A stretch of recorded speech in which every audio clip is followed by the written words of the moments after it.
저희 청년기 할 차례인 것 같은데요. 네, 한번 계속 해보도록 하겠습니다.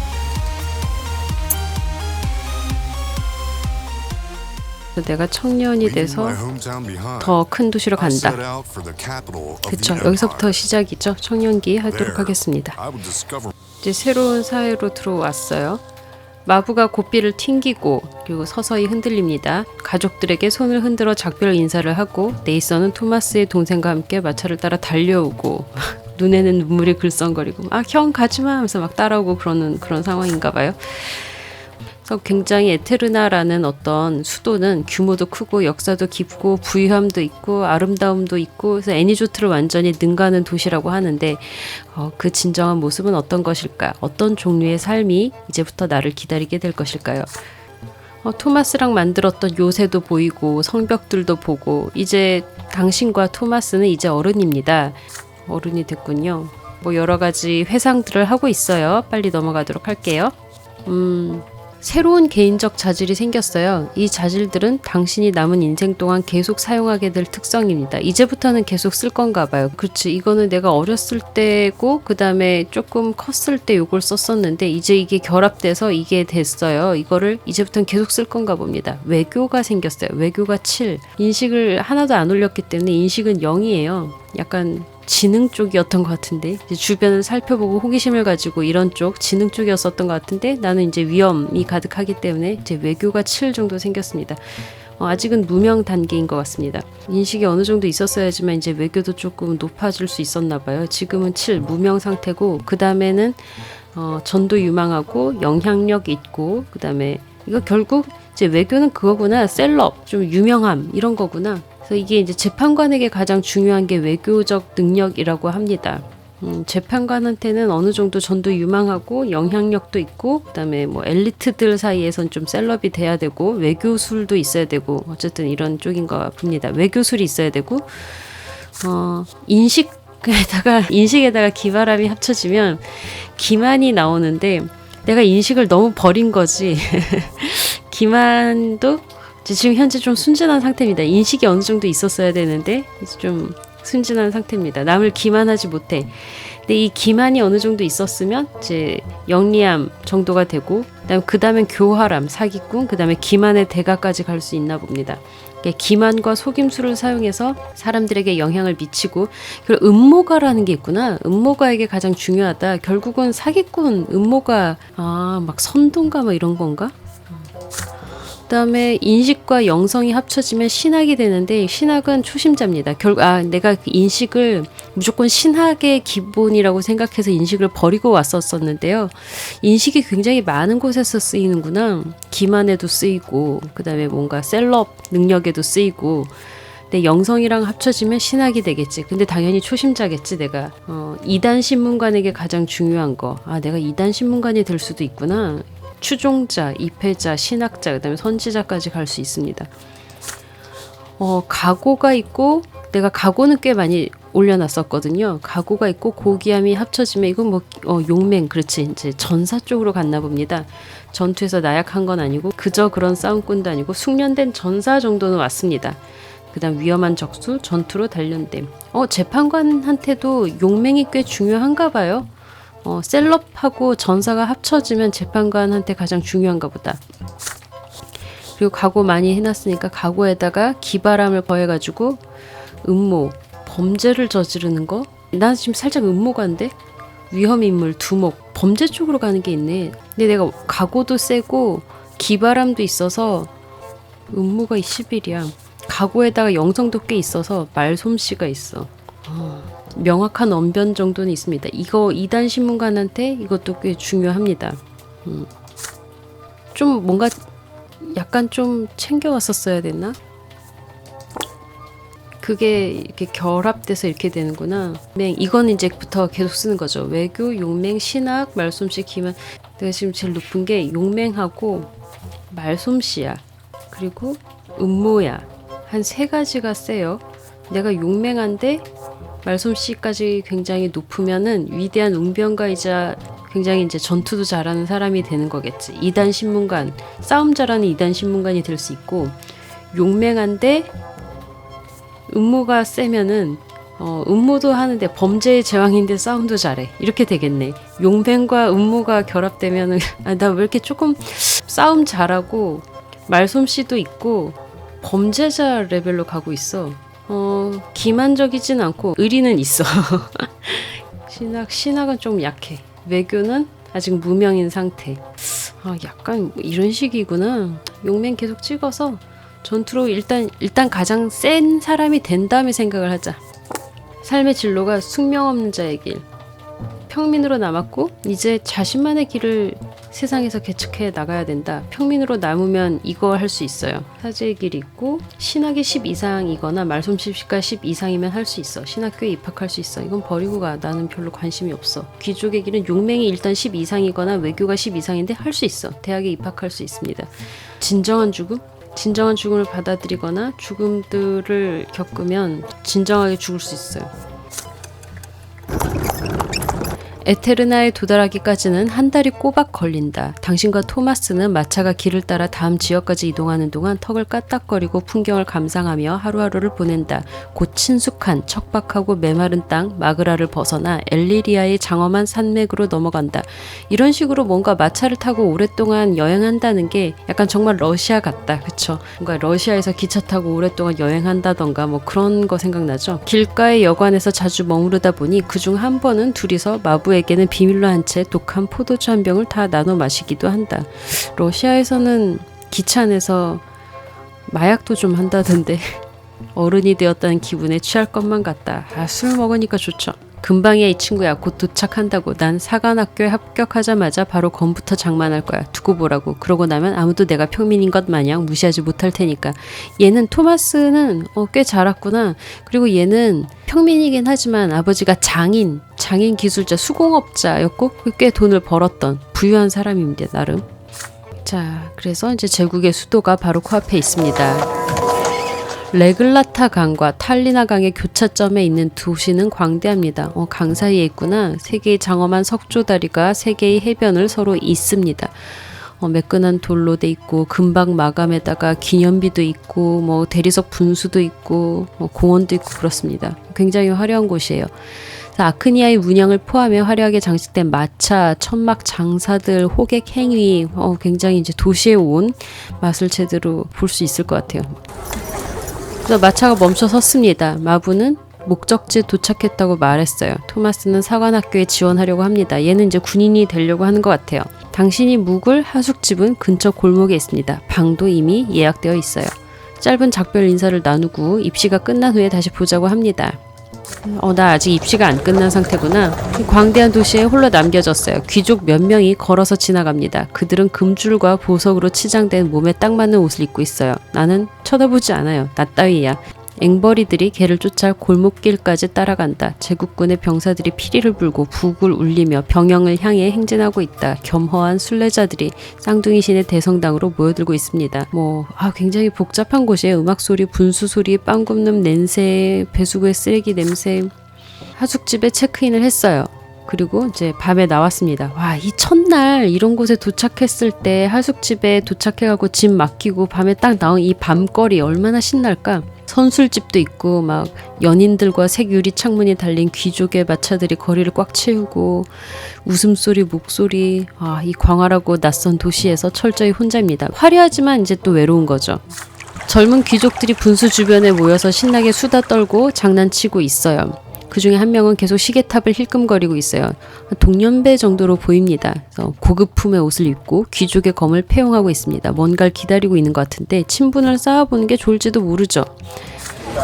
모퉁이에 있는 큰 응접실에서 들려오는 시끄러운 음악 소리가 잠시 당신의 주의를 흩뜨립니다.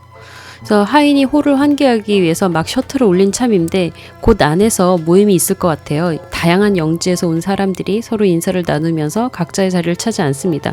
하인 한 명이 얼른 나를 맞이합니다. 거트 아크라이트 경이 평민 계급의 권리에 관한 연설을 할 예정이니 빨리 들어오셔야 한다면서 얘기를 하고 있습니다. 거트라는 사람이 평민 계급에 대해서 얘기하고 있군요. 그래서 뭐 사람들이 모이고 있고, 당신은 이제 거리 끝자락에 있는 쌍둥이 신의 대성당도 보고 있어요. 거기는 이제 성당의 문이 열리고 신도들이 안으로 모여든다. 아, 지금 뭔가 하나 선택해야 되는 그런 상황인가 보구나. 귀족하고 얘기를 할지, 아니면 평민에 대한 어떤 그런 연설을 들을지, 아니면 쌍둥이 신의 대성당으로 가서 신적인 것을 만날 것인지, 뭐 셋 중에 하나를 고르라는 얘기가 아닐까? 신교와 포티스 주교의 가르침에 대해서 어떤 발언을 할 것인가, 뭐 이런 거. 그래서 백일몽에서 일단 벗어납니다. 제국대학 색상의 옷을 입은 청년들이 사랑스러운 소녀 몇 명과 친분을 나누고 있어요. 좀 연애하고 있네.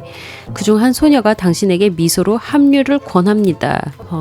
좀 연애하는 것까지 하나 고를 수 있는 건가? 그렇지. 학생들을 쫓아가서 그들의 즐거움에 동참을 하든, 신의 대성당을 방문을 하든, 아크라이트 그 평민 쪽 이런 연설을 듣든, 귀족 청년과 만나든. 보면은 외교와 기만이 하나 올라가요. 외교, 기만. 이거는 기만과 말솜씨, 신학과 말솜씨, 의지력 10. 내가 의지력이 5가 있어요. 13 되면 청산유수가 돼. 기만. 아, 기만 올리려면 한참 걸릴 텐데. 음모는 꽤 있는데, 폭동, 매복, 암살, 공격, 그리고 파괴 공작 이런 쪽이구나. 둘 다 음모가야. 그럼 기만, 음모, 용맹 쪽으로 한번 가볼까? 그러자. 그래, 한번 가보자. 거트 아크라이트. 엘리리아의 기업가. 그래서 평민 신분으로 태어났어요. 그래서 광부였는데 그 광산이 그분의 등을 결단냈고 자연사했습니다. 내 어미는 그게 숙명이라고 말하곤 했어요. 일하고 견디고 고통받는 거라고. 근데 싫다 이거지. 글쎄 올시다. 난 이제 5개의 광물 가공 공장의 주인이지. 그리고 매일 이런 생각을 한다오. 어떻게 같은 숙명 아래에 흔해 빠진 광부의 자식과 부유한 기업가의 삶이 공존할 수 있는가. 한번 말해보시오. 공장을 가진 사람과 평범한 농부가 같은 권리를 가지는 게 가당키나 한 일이오? 당신이 점포를 여럿 소유하고 점원들을 마치 귀족들이 군대를 지휘하듯 부릴 수 있다면 정말 천한 사람과 같이 고통받으면서 살아야 하는 것이오? 설사 당신이 귀족과도 같이 좋은 옷과 좋은 음식, 좋은 집을 가질 형편이 되고 농부와 땜장이와 하인보다는 귀족들과 더 가까운 지위와 삶을 누린다고 해도, 그러니까 이게 같은 숙명이 맞냐 이거지. 논쟁을 불러일으켜요. 그래서 이렇게 부유한데 평민의 숙명에 얽매일 필요는 없다. 이렇게 얘기를 합니다. 숙명의 신성한 기능을 옹호하는 외침도 있는데 지지하는 이가 없어요. 지금 여기 수도에 오니까 오히려 숙명론자들이 힘이 많이 없는 것 같기도 한데, 그래서 생애 처음으로 나는 공개적으로 자신의 숙명을 거스르려는 것을 봅니다. 감정은 금방 고조되기 시작합니다. 그래서 막 현 제국 질서에 거스르는 구호를 막 외쳐요. 아, 바야흐로 혁명이네. 기업과 상인, 부유한 사람들, 귀족보다 못한 게 없는데 발언권과 정당한 권리들을 줘야 한다고 주장합니다. 정숙하시오. 선량한 시민들이여. 정숙. 아직은 반란의 때가 아니외다. 이 중 누구라도 무기를 들지 못해 근질근질한 자가 있다면 이 모임을 떠나 자기 발로 교수대로 향하시오. 우리가 여기에 모인 이유는 평화로운 토론을 통해 이 역겨운 불의의 해결책을 찾아 그것을 제국의 대평의회에 제출하려 하며, 그러니까 나름 반란을 하려고 하는 게 아니라, 그러니까 좀 절차를 밟아서 해결하려고 하나 봐요. 이른 새벽이 돼서 끝납니다. 그래서 이제 새로운 사회 계급, 부르주아 계급을 도입하려고 하는 것 같습니다. 귀족도 아니고 평민도 아니고 그 사이에 그냥 이제 부르주아 계급을 도입한 게 이제 최선책이다. 나름 타협점이네. 그래서 우리는 이제 아직 인원이 부족하다. 쪽수가 부족하다. 우리는 더 이상 천민이 아니란 것을 증명할 때까지 쪽수를 모으겠다라는 얘기네요. 와, 나는 충격을 받았어요. 수도에서 이렇게나 많은 사람이 숙명을 거스르고 있을 줄이야. 애니조트의 무력하고도 무기력한 사람들과 어찌나 다른지. 수도에서 지금 충격을 받았습니다. 글로리아가 이 모임에 참석했다면 정말 기뻐했을 텐데, 시골은 그냥 이제 보수적으로 사는 것이고 이제 도시에 와서 이제 문화 충격을 받은 거죠. 자, 나는 의지력은 깎아서 0이 됐어요. 근데 이제 말솜씨는 일단 하나가 올라갔기 때문에 청산 유수가 됐고요. 그 다음에 기만이 하나 올랐습니다. 기만 말솜씨 재밌다. 재밌다. 내가 생각한 대로 하나도 되지 않네. 지난 3일간 책을 붙잡고 공부만 했으니 오늘은 에테르나의 거리를 산책해 보리라 결심합니다. 거리는 언제나처럼 활기로 가득 차 있고 하숙집 근처의 광장으로 향합니다. 거기 이제 뭐 사제의 행렬이 지나가고 있어요. 근데 신교의 상징을 가지고 있어요. 포티스 주교가 암살당하던 날 그의 등 뒤에 있던 바로 그 상징 아닌가.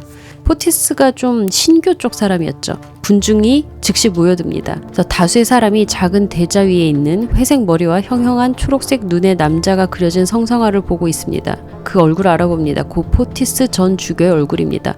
성상화라는 건 어떤 종교적인 그림, 성스러운 그림 같은 건데 포티스 얼굴을 그리고 다닌다는 걸로 봐서 포티스가 예수님의 역할을 하게 될 것 같아요.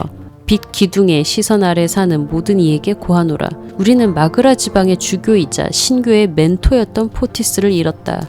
포티스 주교는 이사티우스의 경전이 인간의 언행일 뿐이며 쌍둥이 신들의 온전한 말씀이 아니라고 본 최초의 인물이었다. 지금 포티스는 예수님 같으면서도 동시에 신교의 순교자 같은 거죠. 이자야말로 신들께로 향하는 길은 맹목적인 숙명의 복종이 아니라 그들의 마음속에 있음을, 성직자들의 말이 아니라 쌍둥이 신들의 생애와 자기 자신의 마음속에서 답을 구해야 함을 대중에게 설파한 최초의 인물이었다. 자, 근데 유니우스 디아만트 주교가 우리의 스승이 성인으로서 시성됨을 확인했다. 아, 신교적인 사람이 성인으로 시성됐어요. 종교인들은 누가 성인인지가 굉장히 중요하고 그 성인들의 삶 같은 거를 서로 계속 배우고 가르치는 게 굉장히 좀 중요한 신학이란 말이에요. 그런데 포티스가 성인이 되었어요. 그럼 포티스에 대해서 배우게 될 거잖아요. 유니우스 디아만트 주교가 포티스를 성인으로 만들었기 때문에 신교의 학문적인 뒷받침이 만들어진 거죠. 그렇다. 유니우스 디아만트, 위대한 왕조의 아크니안이자 아스티니아의 주교인 그가 친히 신교에 합류하였다. 와, 신교가 세력이 커지고 있네. 이를 통해 전 제국이 우리의 교리가 진실임을 알게 되기를 희망하노라. 구교와 신교가 한판 싸우겠는데 우리는 숙명의 족쇄로부터 자유로우며 쌍둥이 신들 앞에서 모두 평등하다. 자, 기도하자 형제들이여. 당신 주변의 신도들이 고개를 숙이고 쌍둥이 신들에게 감사 기도를 올립니다.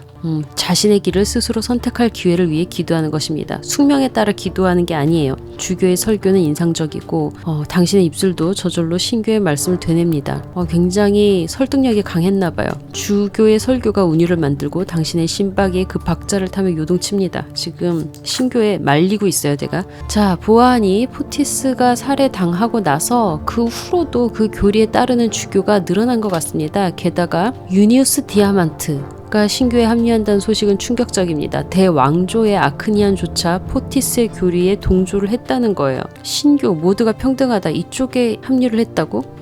신교가 그만큼 단단하게 뿌리 내렸다는 증거입니다. 이단 신문관이 근데 나타났어요. 이단 신문관들이 나타나서 군중을 비집고 들어와서 루크 주교 주변을 원으로 둘러쌉니다. 그중 한 명의 사제가 군중 가운데 우뚝 섰습니다. 말끔하게 깎고 장신의 조각 같은 외모의 사제입니다. 웅대한 목소리로 얘가 말하죠. 나는 울리히 신부다. 쌍둥이 신들의 이름과 이단 신문관으로서 내 권한으로 너희에게 명하노니 돌아서서 이곳을 떠나라. 해체령을 내렸어요. 너희가 들은 모든 말은 거짓으로 가득 차 있다. 이 이단 신문관은 완전히 이제 구교적인 사람인가 봐요. 이단 신문소는 이런 이단이 퍼지는 것을 용납하지 않는다. 신교를 이제 이단으로 간주를 하고 있죠. 모두가 즉시 광장을 떠납니다. 이단 신문소와 얽히고 싶어하는 사람은 없으니까요. 그럼에도 몇 사람은 남아있죠. 우리는 루크님의 말씀을 듣고 싶소. 그는 아크니아의 주교이며 아직 그에게 할 말이 남아있어. 우리의 설교에서 꺼지시오. 이런 식으로 지금 대들고 있어요. 신문관들이여, 자신의 숙명을 다시 따를 것 같은 이들만 데려오게. 나머지는 성전사에게 맡기세. 성전사가 얘를 죽일 건가 본데? 그러니까 고문해서 말들을 놈은 이제 데려오고 고문해도 안 될 놈은 죽여라 이런 거 같은데? 아닌가? 그래서 연단에서 내려와서 남기로 한 사람들에게 다가옵니다. 그리고 조용하게 경청하도록 만듭니다. 그들은 말 외에 어떤 수단도 쓰지 않고도 사람들을 조용하게 또 경청하게 만듭니다. 소라는 금방 가라앉고 그들이 군중을 해체하더니 각 신문관을 중심으로 작은 그룹들로 나뉩니다. 그 중에 한 명이 저한테 오고 있어요. 내가 선택을 해야 되겠네. 좀 수더분해 보이지만 나이가 좀 있고 머리는 거칠게 다듬고 수더분하게 보인다는 말 자체가 지금 나는 위험하게 느껴지는데 그의 생기발랄하고 영혼이 담긴 듯한 목소리가 당신을 자신도 모르게 그의 말에 집중하게 하여 그와 당신의 눈이 똑바로 마주칩니다. 제레미야라는 사람이구나. 제레미야 하그. 예레미야인가 보다. 예레미야에서 왔나 보다. 맞네. 나는 예레미야 신부다. 네 머릿속이 주교의 말로 뒤흔들렸음을 내가 안다. 누굴 믿어야 할지 확신하지 못하는구나. 하지만 나는 신학교의 교수다. 내 일평생을 쌍둥이 신들의 가르침을 연구하는 데 써왔다. 나를 믿어도 좋단다. 자, 나는 참된 신앙의 빛이 있고 너도 그런 게 있고 나한테 목회 상담을 받아라 라고 합니다. 뭐 희망 외에는 어떤 악의조차 느낄 수 없어요. 그래서 이제 참된 신앙의 길로 인도하려고 합니다. 넌 지금 이단에 빠지려고 하고 있으니까 나한테 와라 이러는 거죠. 당연히 진실을 알고 있겠죠. 하지만 어쩌면 신문관조차 잘못된 길에 서 있는 것일지도 나는 지금 확신하지 못합니다. 상담에 응하면 신학이 일이 생기고 논쟁하면 말솜씨가 일이 생기고 저항하면 외교가 일이 생겨요. 성직자는 명령한 자가 아니다. 논쟁하면 말솜씨가 일. 지금 말솜씨가 13이란 말이지? 지금 청산 유세야 벌써. 신학은 올릴 필요가 없고 외교를 좀 올려둘까? 중요한 사람들과 협상할 수 있는 능력. 지금 무명이란 말이지? 응할 필요는 없고 말솜씨를 올리냐 외교를 올리냐는 건데 말솜씨가 꽤 있어. 외교도 필요할 것 같아. 저항하자. 권력자의 자세를 취하며 날카롭게 쳐다봅니다. 이단 신문가는 이래라 저래라 할 수 없다. 그러한 행위는 성직자의 숙명에 어긋난다. 오직 귀족만이 나에게 명령할 수 있다. 이렇게 얘기를 한 거죠. 다른 평민들은 당신을 공포에 질린 채 바라봅니다. 방금 당신은 이단 신문관에게 맞선 것이에요. 그러나 이제 예레미야는 분노하지는 않았어요. 아이야, 네 말에 참으로 진실의 씨앗이 있구나. 나는 성직자의 이단 신문관이며 쌍둥이 신들의 뜻에 따라 내게 그 어떤 명령도 내릴 수 없다. 그러나 알아두거라. 이단 신문소는 이단으로 의심되는 모든 일을 투약하는 곳이 아니라 영혼들을 수호하고 안내하고 구원하기 위해 존재한다. 하지만 위험한 교리를 추적하고 그들로부터 영혼을 구출하려고 한다. 근데 결국은 고문하겠다는 뜻 아니야? 체포나 처형은 우리에게 최후의 수단이며 오직 구원받지 못할 죄인에게만 행해진다. 내가 너한테 그저 말로만 응하는 것만 봐도 알 수 있지 않느냐. 이렇게 체포나 처형하지 않고 나는 무력에 기대지 않았다. 어떤 명령도 내리지 않고 있지 않냐.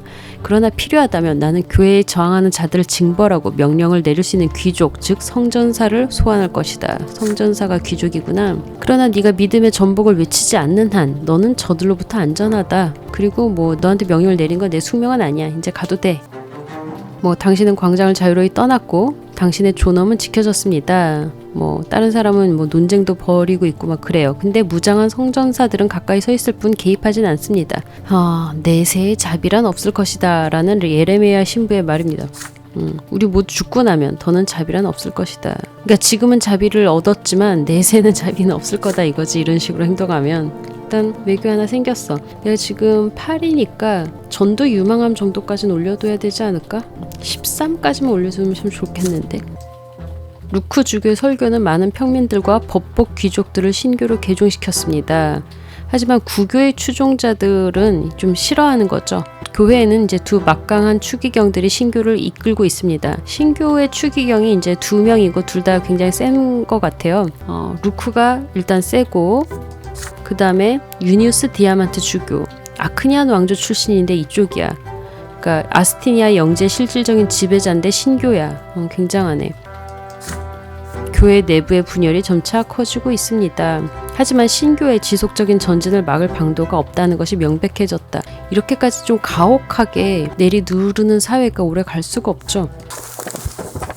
그래서 나는 제국대학 입시 준비하고 있어요. 그리고 막 너무 지쳤어요. 좀 여가를 즐겨야 되겠는데 이렇게 생각을 합니다.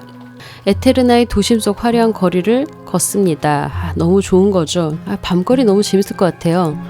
빛기둥이 저기 있네요. 어두운 밤하늘에 맞서 빛을 흩뿌리고 있고 술 한잔 하고 싶은데 책을 보러 갈 기분이 아닌데 이렇습니다. 나는 이제 최근 몇몇 청년들과 교류를 가졌어요. 법복 귀족의 자녀들인데 귀족 자기를 얻게 하기 위해서 수도로 파견된 거죠. 나랑 같은 처지의 사람들인 거죠. 그래서 오늘 얘네들 친구들 좀 불러볼까 이렇게 생각을 하고 있습니다. 어떤 이들은 제국에서 가장 숙련되고 맹렬한 결투사들이 최선을 다해 쌓는 모습을 볼 수 있는 결투클럽이 재밌다 이런 얘기하고 있고, 근데 나는 이제 전문 결투사들이 싸우는 것을 본 적이 없어요. 좀 재밌겠다. 좋은 인연이 생길 수도 있겠다. 그리고 어떤 사람들은 비밀살롱 얘기를 하고 있어요. 비밀살롱은 이제 어떤 젊은 숙녀가 연설한대. 제국의 진짜 현실에 대해서. 젊은 숙녀? 이쪽 재밌겠는데 이쪽도? 이 신원 미상의 연설가와 장소의 정체에 대해서 많은 질문들이 있지만 청년들이 아는 답은 하나뿐이다. 외부에 언급하면 안 돼. 어쩌면 좀 약간 위험한 그런 모임인 것 같습니다. 그리고 또 세 번째 무리들은 펜싱, 연설 그딴 거 하지 마라. 오늘은 미식, 음주 이런 거 해야 된다. 유욕? 마키안 사교 클럽에 가면은 온갖 향락을 즐길 수 있어. 거길 가재. 미식, 음주, 유교, 이단이요 범죄 아닌가? 그럴지도. 하지만 좀 가고 싶은 거 아닌가? 약간 이런 생각이야. 자, 한번 저울질을 해봅시다. 결투클럽, 용맹 1, 비밀살롱은 음모 1, 사교 클럽, 신학은 됐어. 용맹, 음모. 지금 나 참 한번 더 찾아볼까? 용맹이 14지. 그다음 음모.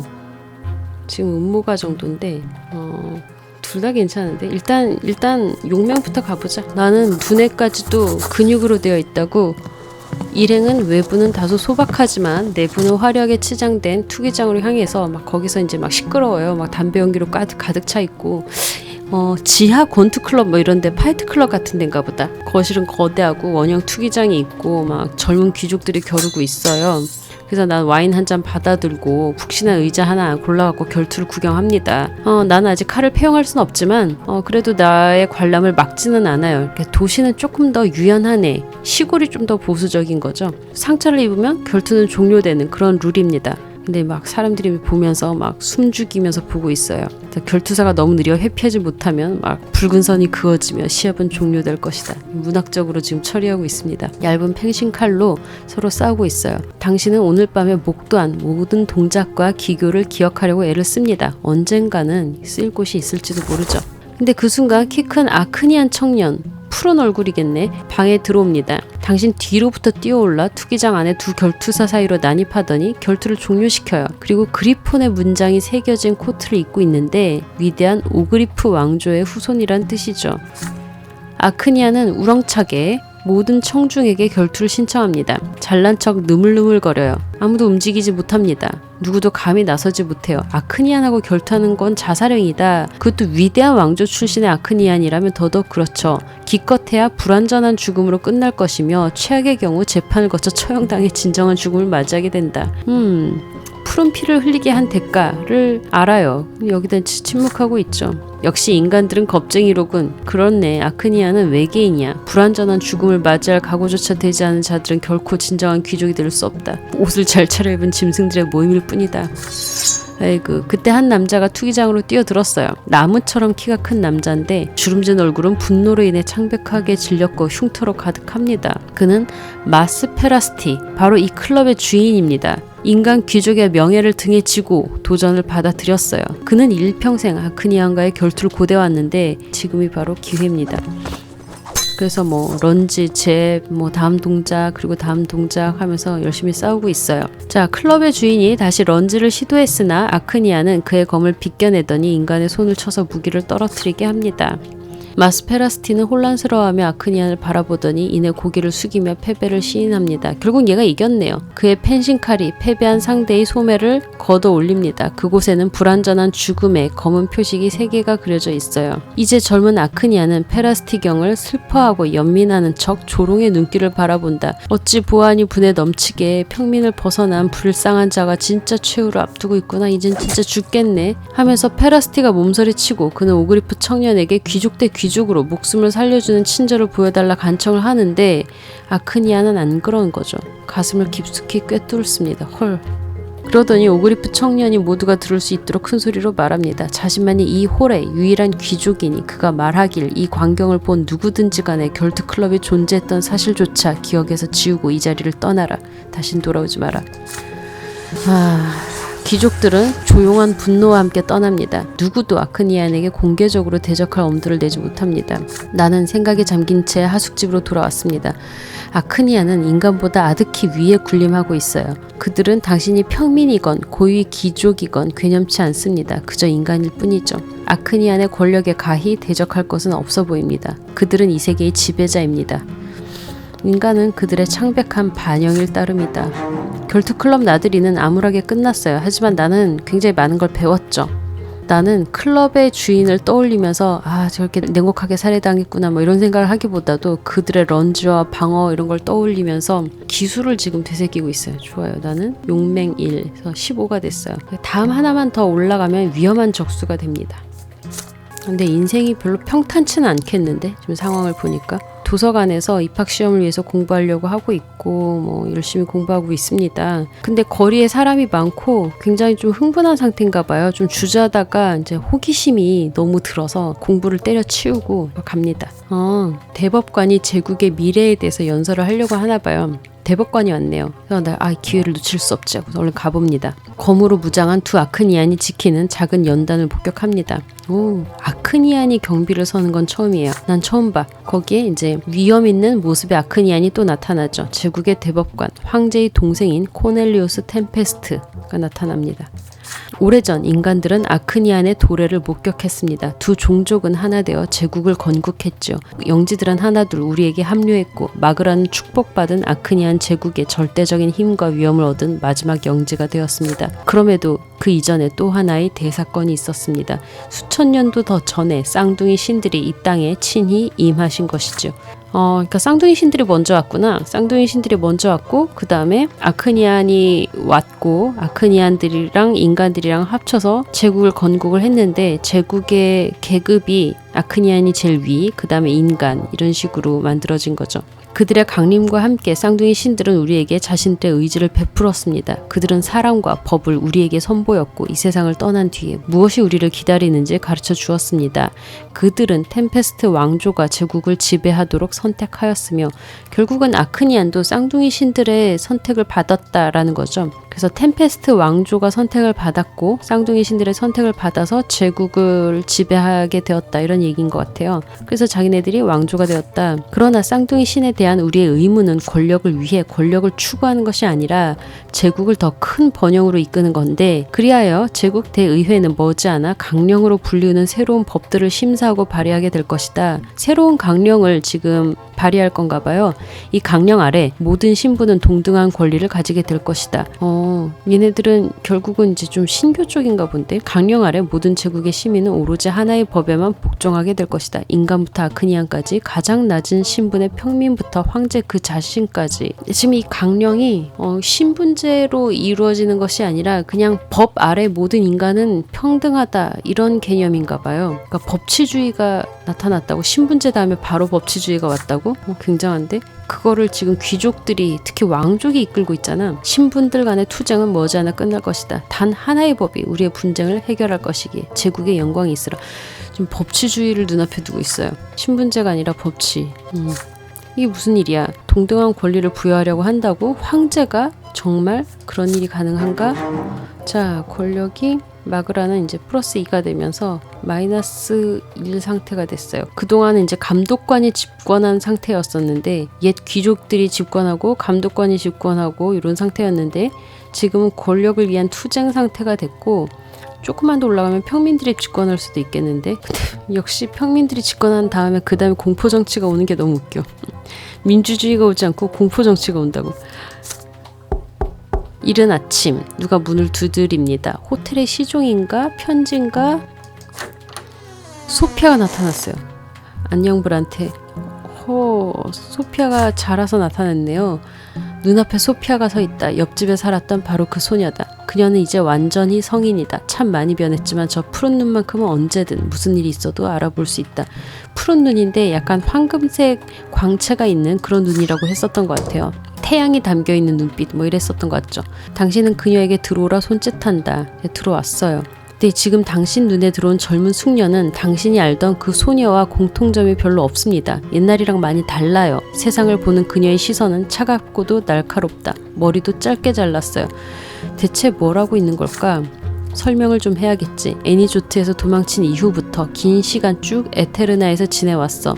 어느 날 내가 대학 입학을 위해 수도로 향한다는 소식을 들었어. 그래서 널 찾았고 지금 여기에 온 거야. 얘가 귀족한테 팔려갔다가 부모가 얘를 귀족한테 보냈죠. 그 하녀로 지내다가 그 귀족의 놀이개로서 무슨 놀이개란 단어로 썼던 것 같은데 그래서 못 살겠다 해서 도망갔었죠. 근데 얘가 사실 마법적 능력이 있었죠. 그래서 내가 도와줬던 기억이 나는데 의미심장하게 미소를 짓습니다. 어떻게 알았어? 내가 여기 있다는 걸 어떻게 알았어? 물어봤지만 다 아는 수가 있지 이런 느낌인가 봐요. 그건 나중에 찬찬히 얘기하자. 지금 당장은 마지막으로 만났을 때랑 네가 얼마나 달라졌는지 알고 싶어. 난 참 많이 변했어. 이제 완전히 다른 사람이나 마찬가지지.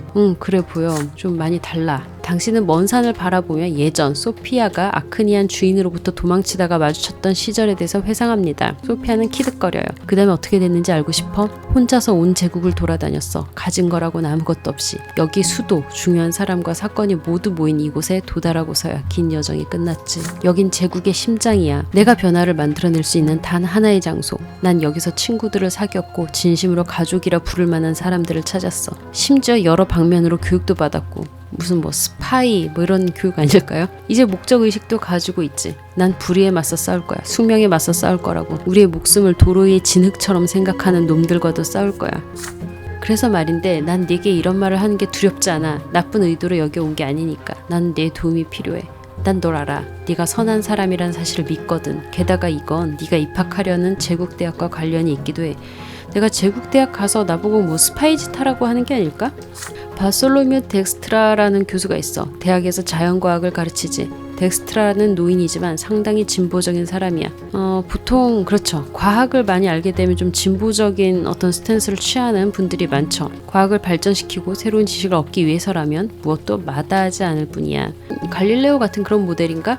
너도 알다시피 오직 2세대 귀족들이나 그 위의 계층만이 대학에서 강의를 할 수 있어. 하지만 덱스트라는 그 사람은 평민이야. 귀족 증명서를 위조해서 대학에 입성한 거야. 하지만 비밀 사무국이 최근 이 첩보를 입수했어. 덱스트라는 위조 혐의로 곧 진정한 죽음을 맞게 될 거야.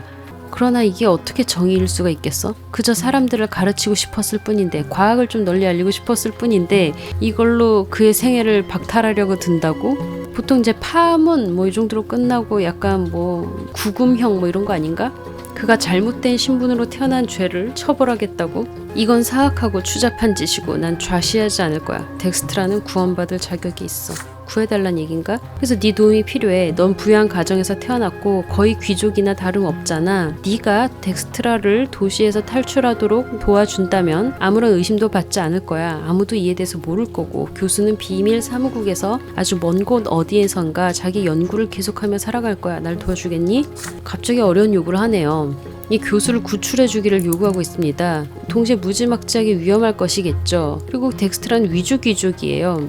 기만과 거짓을 일삼았어요. 자, 나는 그래도 잘못했잖아 라고 할 것인지 아니면 구출해 줄 것인지. 자, 그녀를 도우면 소피아하고 무자비한 관계가 아니기만 하면 이게 가능해요. 내가 소피아를 팔아먹지 않았으면 이게 가능하구나. 소피아랑 관계가 좋아지고 음모 용맹 하나씩 생깁니다. 거절하면 용맹 외교가 하나 생기고 소피아랑은 떨어져요. 죄책감을 떨쳐낸다? 이거 뭐지? 내가 오톤에게 소피아를 넘겼었구나. 유지력은 5가 깎이고 기만이 1, 음모가 하나 생겨. 음모 용맹, 용맹 외교. 음모랑 용맹을 하나씩 만들까? 음모가 꽤 크단 말이죠. 하나 하면 더 위험 인물이 돼. 재밌겠는데 이거? 잘 싸우는데 위험 인물이 돼. 이거 되게 재밌겠는데 이렇게 하자. 좋아, 도와줄게. 내가 도망치게 만들어줄게. 바솔로메 덱스트라의 처우는 부당하다. 그는 이 세계관에서의 갈릴레오 같아요. 널 믿을 수 있을 줄 알았어. 덱스트라는 내일이면 체포될 거야. 여기 그의 주소가 있어. 해가 지자마자 곧장 그리로 가서 덱스트라는 청년들에게 대학 입시 개별 지도를 자주 하니까 너라면 의심을 받지 않을 거야. 가서 네가 과외받는 척하면 된다. 그에게는 올빼미가 보냈다고 말하면 돼. 뒷문을 통해서 나와. 뒷뜰까지 운전해줄 마차가 있어. 마부가 올빼미 소리를 내고 있을 거야.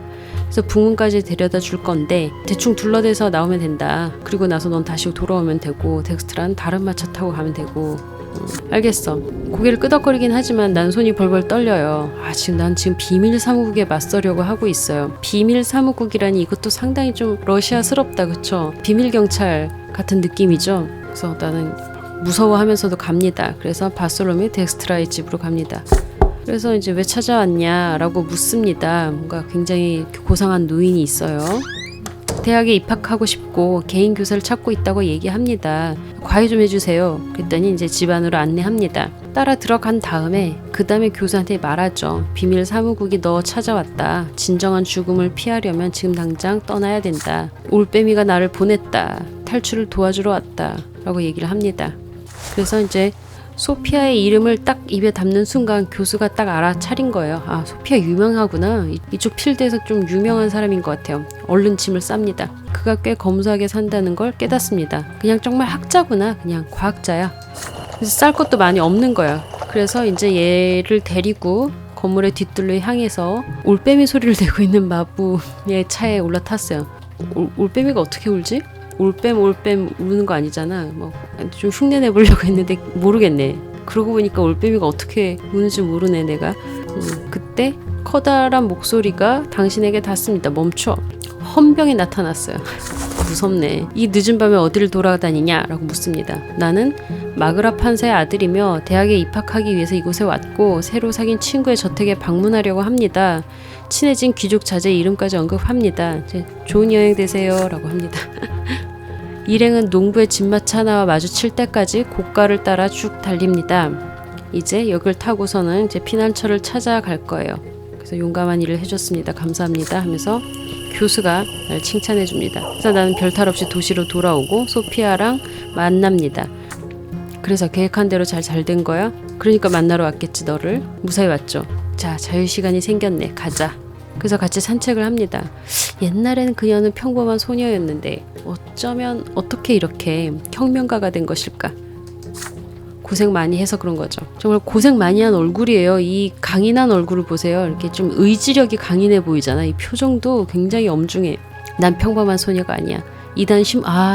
도망치다가 이단 신문소에 붙잡혔었구나. 겸허함의 집 거기에 갔었구나.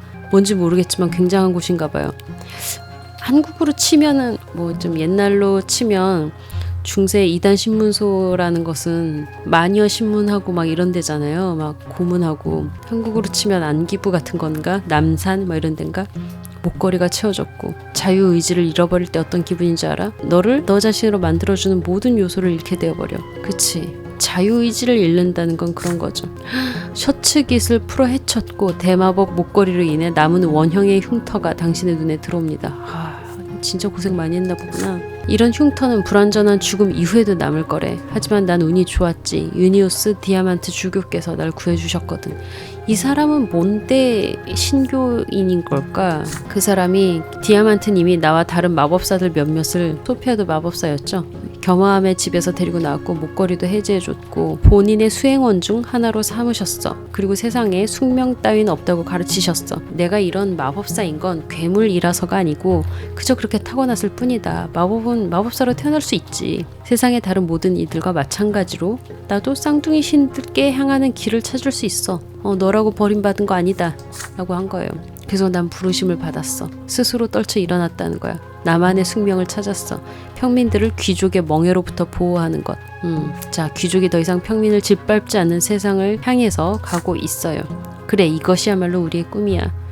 누구도 날 막지 못해. 뭔가 소피아의 얼굴 위로 괴이하고 뒤틀린 표정이 스쳐 지나가지만 지금 뭔가 경도되어 있는데, 그렇지, 이런 타입들이 옳기는 옳은데 언제나 모든 인간의 역사는 그랬어요. 옳은 걸 추구하는 사람들이 항상 시대를 바꾸긴 했어. 근데 그 사람들은 사실 인간의 정신이란 그렇게 강한 게 아니거든요. 옳은 것을 추구하기 위해서 너무 많은 걸 희생하는 거예요. 자기의 인생, 그 다음에 주변 사람들과의 불화, 그리고 정신은 뒤틀리고 힘들게 사는 거죠. 그리고 이게 그냥 이제 불행하고 우울한 상태로 끝나는 게 아니라 그냥 이것이 이제 막 자기를 막 이렇게 채찍질하면서 앞으로 나가다 보면은 결국은 왜 공포정치 이렇게 될 수 있는 거죠. 인간이란 건 참 어려운 것 같아요. 약간 항상 언제나 정반합이었던 것 같아. 뭔가 한 걸음 가려면, 한 걸음 좋은 쪽으로 가려면 막 사람들을 채찍질해서 고통스럽게 한 3걸음 간 다음에 2걸음을 빽 하는 거지. 그런 식으로 항상 인류가 움직여 왔었던 게 아닌가 이런 생각이 들어요. 세 걸음 간 사람은 항상 억울하죠. 자기가 힘들게 세 걸음 왔는데 인류가 이건 아니야 하면서 이제 또 두 걸음 돌아가고, 좀 모두가 고통스럽게 세상이 조금씩 움직였죠. 역행한 것도 많고. 당신을 안습니다. 잠시간 당신의 품에 안겨있다니 그녀가 속삭입니다. 너도 내 대의에 동참해. 잠깐만, 끌어안고선 얘기를 하면 거절하기가 되게 어렵지 않나? 이렇게 얘기를 하면 조금 좀 치사한 수법을 쓰는 것 같은데, 되게 거절하기가 어려운데 이렇게 되면 내가 걷는 이 길은 위험한 길이야. 희망이 없다고 해도 무방하지. 하지만 일생을 걸어볼 가치가 있어. 한번 생각해봐. 그럼 안녕? 약간 이렇게 되면은, 아니 잠깐만, 이거 관계가 좋아지면 좋은 게 아닐 것 같은데, 이쯤 되면 위험한데. 이거 좀. 제국대학 입시가 며칠 남지 않았어요. 그래서 도서관에 틀어박혀 있습니다. 손이 떨려요. 얘 마음이 의지가 되게 약하네. 가장 좋은 복장, 회색 재킷과 벨벳 치마 바지를 차려입고 머리도 잘 빗고 제국대학으로 향합니다. 발걸음이 무거워집니다. 불안감으로 온몸이 찢기는 것만 같습니다. 그치, 수능이야 수능. 자, 모두 모여있어요. 시간이 기어가는 것처럼 느리게 흐르고 문이 열리고 교수의 망토를 입은 풍채가 당당한 남자가 나타납니다. 대학의 총장이에요. 환영 인사를 하고 있고, 근데 그 침묵은 무거운 발걸음과 갑옷의 삐걱댄 소리에 깨져버립니다. 아크니안 장교가 나타났어요. 그들의 깃발에는 금빛 곡식의 그림이 그려져 있습니다. 모니아 지방의 귀족 시민군들. 모니아 지방의 귀족 시민군? 저들이 여기서 뭐라는 거지? 대학을 원형으로 둘러싸고 있어요. 조용하고 정확하게 움직입니다. 아크니안 중 한 사람은 옛날 양식의 갑옷에 둘러싸여 있는데 이게 시민군의 지도자예요. 그가 대학의 거대한 문을 막대로 걸어 잠그더니 계단으로 나와서 군중에게 큰 소리로 장광설을 늘어놓습니다. 아에게리우스 몬로그. 평민들아, 나는 몬로그 왕족의 에게리우스. 다르잖아. 여기랑 지금 다르게 얘기하고 있잖아. 에게리우스 모니아의 대공이다. 내 의지에 따라서 지금부터 대학은 복문이며 오늘의 입시 또한 취소되었다. 내 놈들의 천박한 혈통은 제국에 봉사하는 위대한 영예와 어울리지 않으며 그러한 권리는 오로지 세습된 검공 귀족에게만 허락된 것이다. 완전히 그거구나. 그 숙명론자이구나. 검공 귀족만 귀족이지 무슨 평민이 시험을 보고선 귀족이 되냐 이런 거죠. 대학의 평판이 땅에 떨어졌다. 귀족 혈통의 흔적조차 없는 모조 귀족들을 양산했다. 대학들이 그랬다 이거죠. 그러니까 이런 말투 자체가 왕족의 말투인데, 약간 그 뭐지? 원피스의 그 신족 생각나는데, 원피스의 신족들 말투 이상하잖아요. 너희들은 천박한 신분에 속할진데 제 주제를 잊어버렸도다. 코넬리우스 템페스트와 다른 제국의 반역자들이 내 놈들을 제멋대로 날뛰게 하고 저들의 저열한 이익을 위하여 귀족제를 훼손하였도다. 천박한 출생의 것들에게 귀족의 숙명이라니 이런 일이 가당키나 하다는 말인가? 아이고, 이렇게 뻣뻣하게 구는 것 자체가 웃기게 보이는데, 고는 이러한 제국의 질서의 붕괴를 용납지 않겠노라. 가서 미천한 업으로 돌아와서 밭 깔고 신발 수선하고 노동하고 고통받아야지. 어디 여기서 감히 이제 평민 주제에 시험 보고 귀족되냐. 올라오기만 해봐라. 참사를 한다.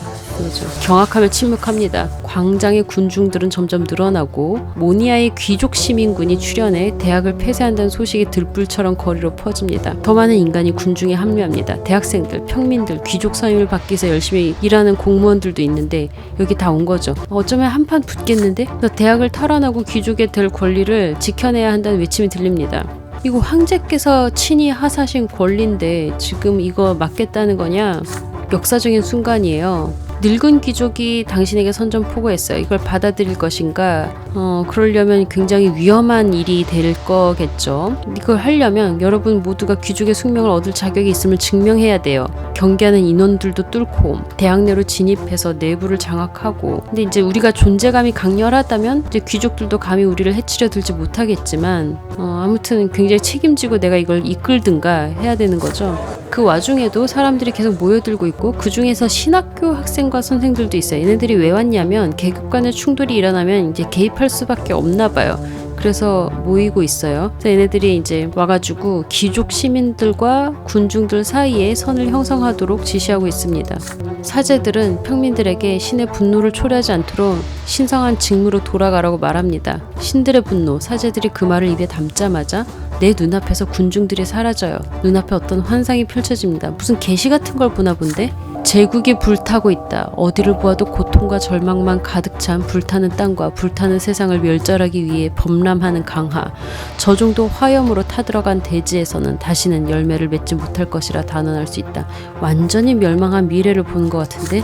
신들께서 내려주신 환영이 들리지 않냐고 온 세상이 이 예지를 전파하라고 외치는 듯하다.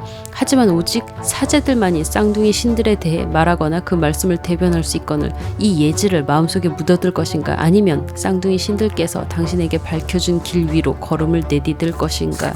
그래서 나는 이제 그 와중에 누가 날 밀쳐서 환상에서 깼습니다. 소피아가 나타났어요. 평민 부대가 움직이고 있어요. 소피아가 지휘하고 있어요. 야, 군대를 끌고 왔네. 역시 너도 왔구나. 대학으로 진격하려는 거지. 그렇지? 이제 알겠어? 법은 믿을 게 못 된다니까. 저들은 네게 그저 은혜를 베풀듯이 여기서 공부할 권리를 줬을 뿐이야. 네게 아니었다. 그 권리는 너의 것이 아니야. 언제든지 회수해 갈 수 있어. 그냥 너는 빌린 권리였을 뿐이다. 너는 여전히 제대로 된 권리를 갖고 있지 않다. 이제 결정의 때가 왔다. 우리랑 함께 할래? 아니면 저들에게 복종할래? 대학 안에는 학생들과 교수들이 갇혀 있어. 우리가 그들을 구출할 거고 우리와 함께 가자.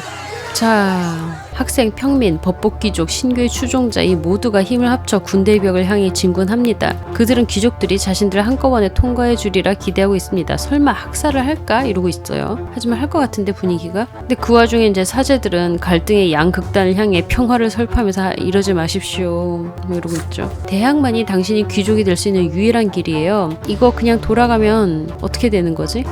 당신이라면 공격대를 충분히 강하게 조직하여 대학에 진입하고 진짜 귀족처럼 당신의 정당한 권리를 쟁취할 수 있을 것이다. 그러나 신들의 분노에 대한 계시가 아직도 머릿속에 요동칩니다. 만약 계시를 퍼뜨리면 이 환상은 당신을 전혀 다른 길로 인도할 것입니다. 사제들 편에 서서 자신이 무엇을 받는지를 설파하고 계급 갈등의 길 위에 존재하는 모든 심각한 위험에 경고하는 것이다. 쌍둥이 신들의 말씀을 사람들에게 전하고 그들을 구원으로 이끄는 거, 이게 당신의 새로운 숙명이 아닐까? 나 어떻게 해야 되냐?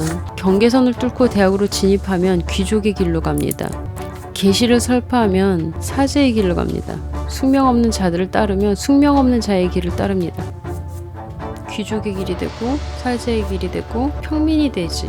이게 제일 편해 보여. 이걸 굳이 간다는 것 자체가 어려워. 편한 걸로 가는 게 좋지 않을까? 용맹이 10 이상이니까 이리로 가자. 대학으로 진입하자. 작전에 돌입해서 내가 병법서 내용을 떠올리면서 귀족 자질을 불러서 지휘권을 잡고 내가 이제 이 사람들을 지휘하고 있어요. 그래서 가장 느슨한 부분을 향해 진격하고 내 진격에 사람들이 합류합니다. 그래서 청년들의 밀집 방진이 귀족의 검에 맞서 싸웁니다. 그래서 얘네들은 이제 검을 지켜 세우고 우리를 막으려고 하는데 내가 이에 앞으로 나서서 대답하는 거죠. 우리는 여기 공부하러 왔다. 이는 황제께서 친히 명하신 바다. 누가 웃어 템페스트 2세의 뜻을 거스르냐.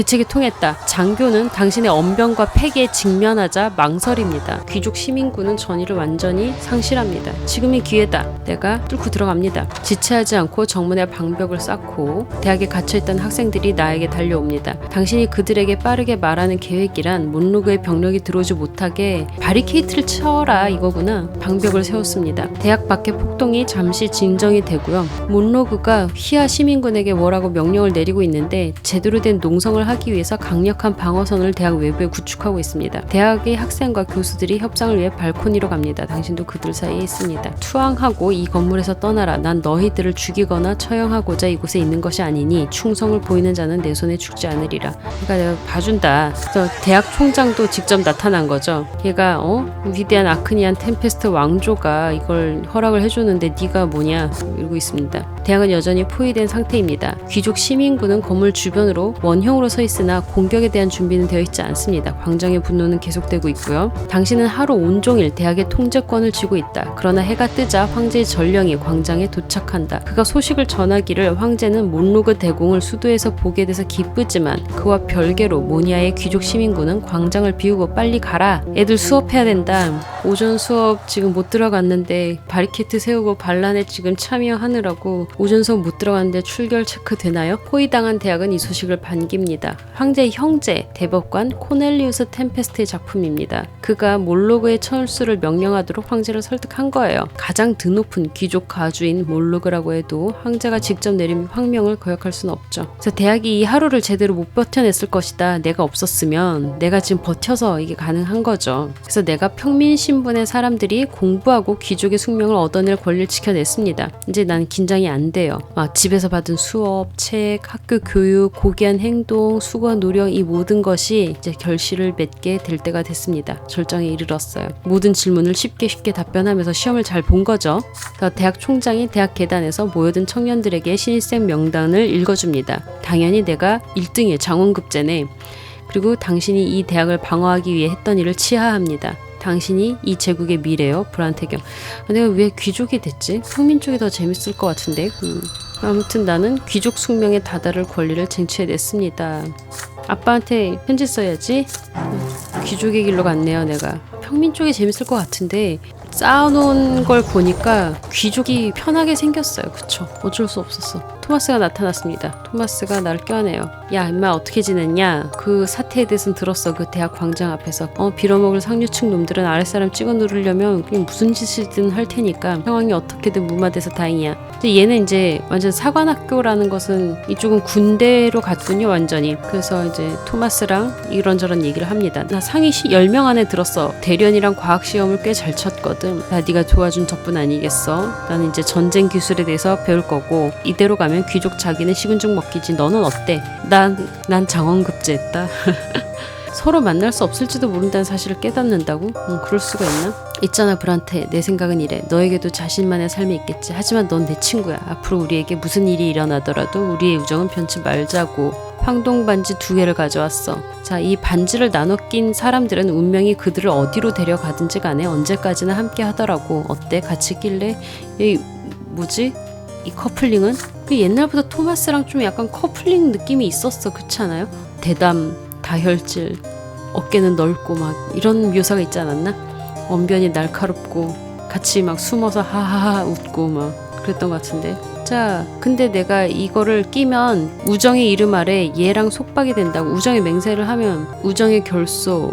반지를 끼면 귀족의 길을 선택을 하지 않았어야지만 반지를 낄 수 있나? 지금 정도 관계를 유지하면 의지력을 채울 수 있고 친구로 남아. 절교를 할 수 있어. 왜 절교를 해야 돼? 우정의 맹세를 하면 굳이 얘랑 우정의 맹세를 해야 돼? 사관학교 간 애랑? 굳이? 뭐 좋은 게 있나? 의지력이나 채울까? 어차피 2개밖에 못하는데. 토마스도 귀족의 길을 가려고 하는 것 같은데 그럼 같은 귀족으로서 뭔가 하는 건가 보다. 근데 일단 해보자. 우정 이거 해보자. 자, 우리 같이 귀족을 향해 가고 있잖아. 나는 판사로 너는 전사로 우정의 맹세를 합니다. 그리고 약재에 반지를 낍니다. 반지 끼는구나. 자, 그럴 줄 알았어. 벌꿀술이나 먹으러 가자. 내가 쏜다. 그래서 이제 막 꿀술병과 담배 연기에 둘러싸인 이제 뒷담화를 하거나, 누가 번역을 했지? 뒷담화를 하거나 사춘기 시절을 회상하고 미래에 대한 계획을 세우기도 하고 우정의 영을 맺습니다. 이거 발목 잡을 것 같은데 얘가 나중에 되게 뭔가 평민들을 해치우자라고 한다거나 평민들과 반대의 길에 서 있으면 내가 별로 하고 싶지 않은 선택을 해야 될지도 모르겠다. 얘 때문에. 아빠한테 편지 보냈어요. 아버지가 또 편지를 또 보내고 네가 자랑스럽다. 뭐 할아버지도 자랑스러워 하실 거야. 재판관이 될 거야. 뭐 어쩌고저쩌고 이런 말 합니다. 스테판도 이제 얘가 귀족이 되면 이제 같은 급이니까 축하한다 동생아. 야, 네가 이미 이룬 것만 해도 다른 평민들은 꿈만 꿀 수 있는 일일 거야. 이 기회 주신 것에 대해서는 아버지와 할아버지에게 감사할 수 있겠지만 결국 네 가치를 증명한 건 바로 너다. 자, 일단 새로운 숙명을 얻기만 하면 너와 나는 마침내 동등한 위치에 설 수 있을 거야. 인정해주겠다 이거죠. 그리고 어머니와 네이선으로부터 칭찬과 격려의 말들도 있고 너희 아버지께 큰 기쁨과 자랑이 되었구나. 근데 그래도 신학교는 좀 생각해보지 그랬니? 어쩌고저쩌고. 형이 이걸 위해서 열심히 노력했잖아. 축하해 라고 합니다. 누나로부터는 작은 쪽지. 축하의 행운을 빌게. 별로 안 좋아하는데 내가 이제 귀족 쪽으로 가니까 별로 안 좋아하네. 아빠하고는 완전히 애정 만땅. 형은 날 이제 애정 상태가 됐어요. 이제 인정을 해주는 거지. 글로리는 이제 무관심 한 상태가 됐어요.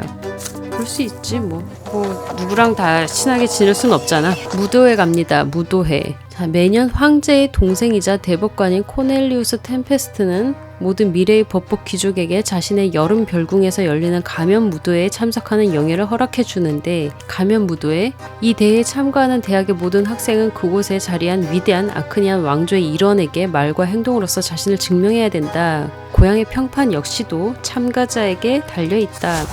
이제 준비해야 돼요. 역시 적절한 정장, 걸맞은 가면은 단순한 형태지만 결코 수수하지 않으며 오직 눈만을 가리는 형태다. 약간 베네치아의 그런 가면 같은 건가 보다. 그날이 왔다. 당신 아침 내내 무도회에 참가할 준비를 한다. 가면 무도회 재밌겠다. 동료 학생들이 당신에게 소매 장식을 붙이는 법이나 옷깃을 빳빳하게 세우는 법, 이런 걸 이제 귀띔해 줍니다. 자, 여름 별궁에 막 몰려갔어요. 그래서 막 광대한 정원 이런 데 막 봅니다. 막 대리석으로 포장된 진입로, 웅장한 곳으로 왔어요. 와, 나는 되게 초라한데.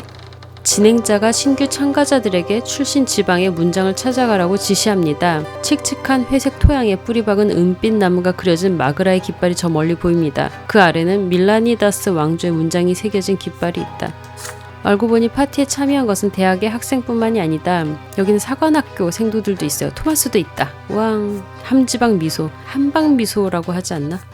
너가 여기 올 줄 딱 알고 있었다니까 친구. 이 말은 해줘야겠지. 축하한다. 대학생. 나야 뭐 거칠에 나쁘지 않지. 그치? 사관학교가 내 부모님 같은 존재니 말이야. 그의 흥오른 연설은 두꺼운 망토를 입은 큰 키의 거만한 아크니안에 의해 끊어진다. 오, 도리우스 오톤, 소피아의 전 주인이다. 소피아를 막 굉장히 괴롭혔다던 그 사람 아닌가? 사령관님의 길을 막지 말거라. 병조라. 병조. 토마스한테 병졸이라고 한 거구나. 마지막으로 오톤을 보았을 때 그는 애니조트의 당신 집 옆 뒷골목을 들쑤시며 여종을 찾고 있었죠. 소피아를 찾고 있었죠. 지금에 와서는 젊은 아크니안의 제복이 그의 높은 지위를 드러낸다. 그는 아직 젊건만 벌써 한 지방의 사령관이 되었다. 누가 아직 어린 그에게 마그라의 군 통수권을 주었단 말인가. 토마스 구에로가 무슨 일이야? 저놈에 대해서 뭐 아는 거라도 있어? 아, 변태야. 오톤에 대한 짤막한 설명만으로도 토마스의 얼굴에서 미소를 지어내긴 충분하다. 마그라 소속 중에 다른 고위 간부는 보이지 않는다. 아마 오늘 밤에는 도리우스 오톤이 당신 고향의 대변인이 될 듯하다. 다른 대학의 학생이나 사관학교 생도들도 각 지방의 깃발 아래 줄지어 섭니다. 막 이렇게 보니까 황제 직할령 아크니아의 은청색 깃발도 보이고, 그 깃발을 둘러싼 이들은 이쪽은 다 대다수가 검공귀족이군요. 토마스들은 그들을 막 질투하고 있습니다. 아, 검공귀족 질투난다 이러고 있나 보다. 아크니안 종족과 제국이 그들의 땅에서 비롯되었다는 상징적이고도 장엄한 역사의 가호 아래 아크니안 출신들은 자랑스레 서 있다. 그리고 황금빛 바탕의 노란 곡식으로 대표되는 부유한 농경지방 모니아의 깃발 아래에도 상당한 규모의 학생들이 서 있습니다. 이 깃발 아래에 선 청년들의 부유함은 눈으로도 뻔히 보일 정도예요. 모니아가 확실히 부유하구나. 평야지대인가 보다. 아크니안 못지않게 사치스럽고 막 그렇대. 모니아 여기.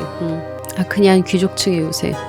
제국에서 두 번째로 오래된 영지, 바다와 산맥으로 보호받는 지역. 여기가 이제 완전 구교의 상징이에요. 황금색의 곡식이 그려져 있죠. 모니아에서는 옛 시대 귀족 전통이야말로 가장 강력한 힘이며, 평민들은 자유와 권리를 박탈당하고 완벽하게 이제 구교 중심의 지역이네요. 몬로그 왕조는 오래전에 모니아를 정복했고, 몬로그 왕조가 있었고 천연의 요새를 통치한 중입니다. 그리고 내가 여기 마그라, 이게 은빛 나무가 가운데 있는 여기고요. 밀라니다스 대공이 지배하는 건조한 황야. 농사가 안 돼가지고 흙을 수입한다 그랬었죠. 여기가 아스티니아, 아크니아.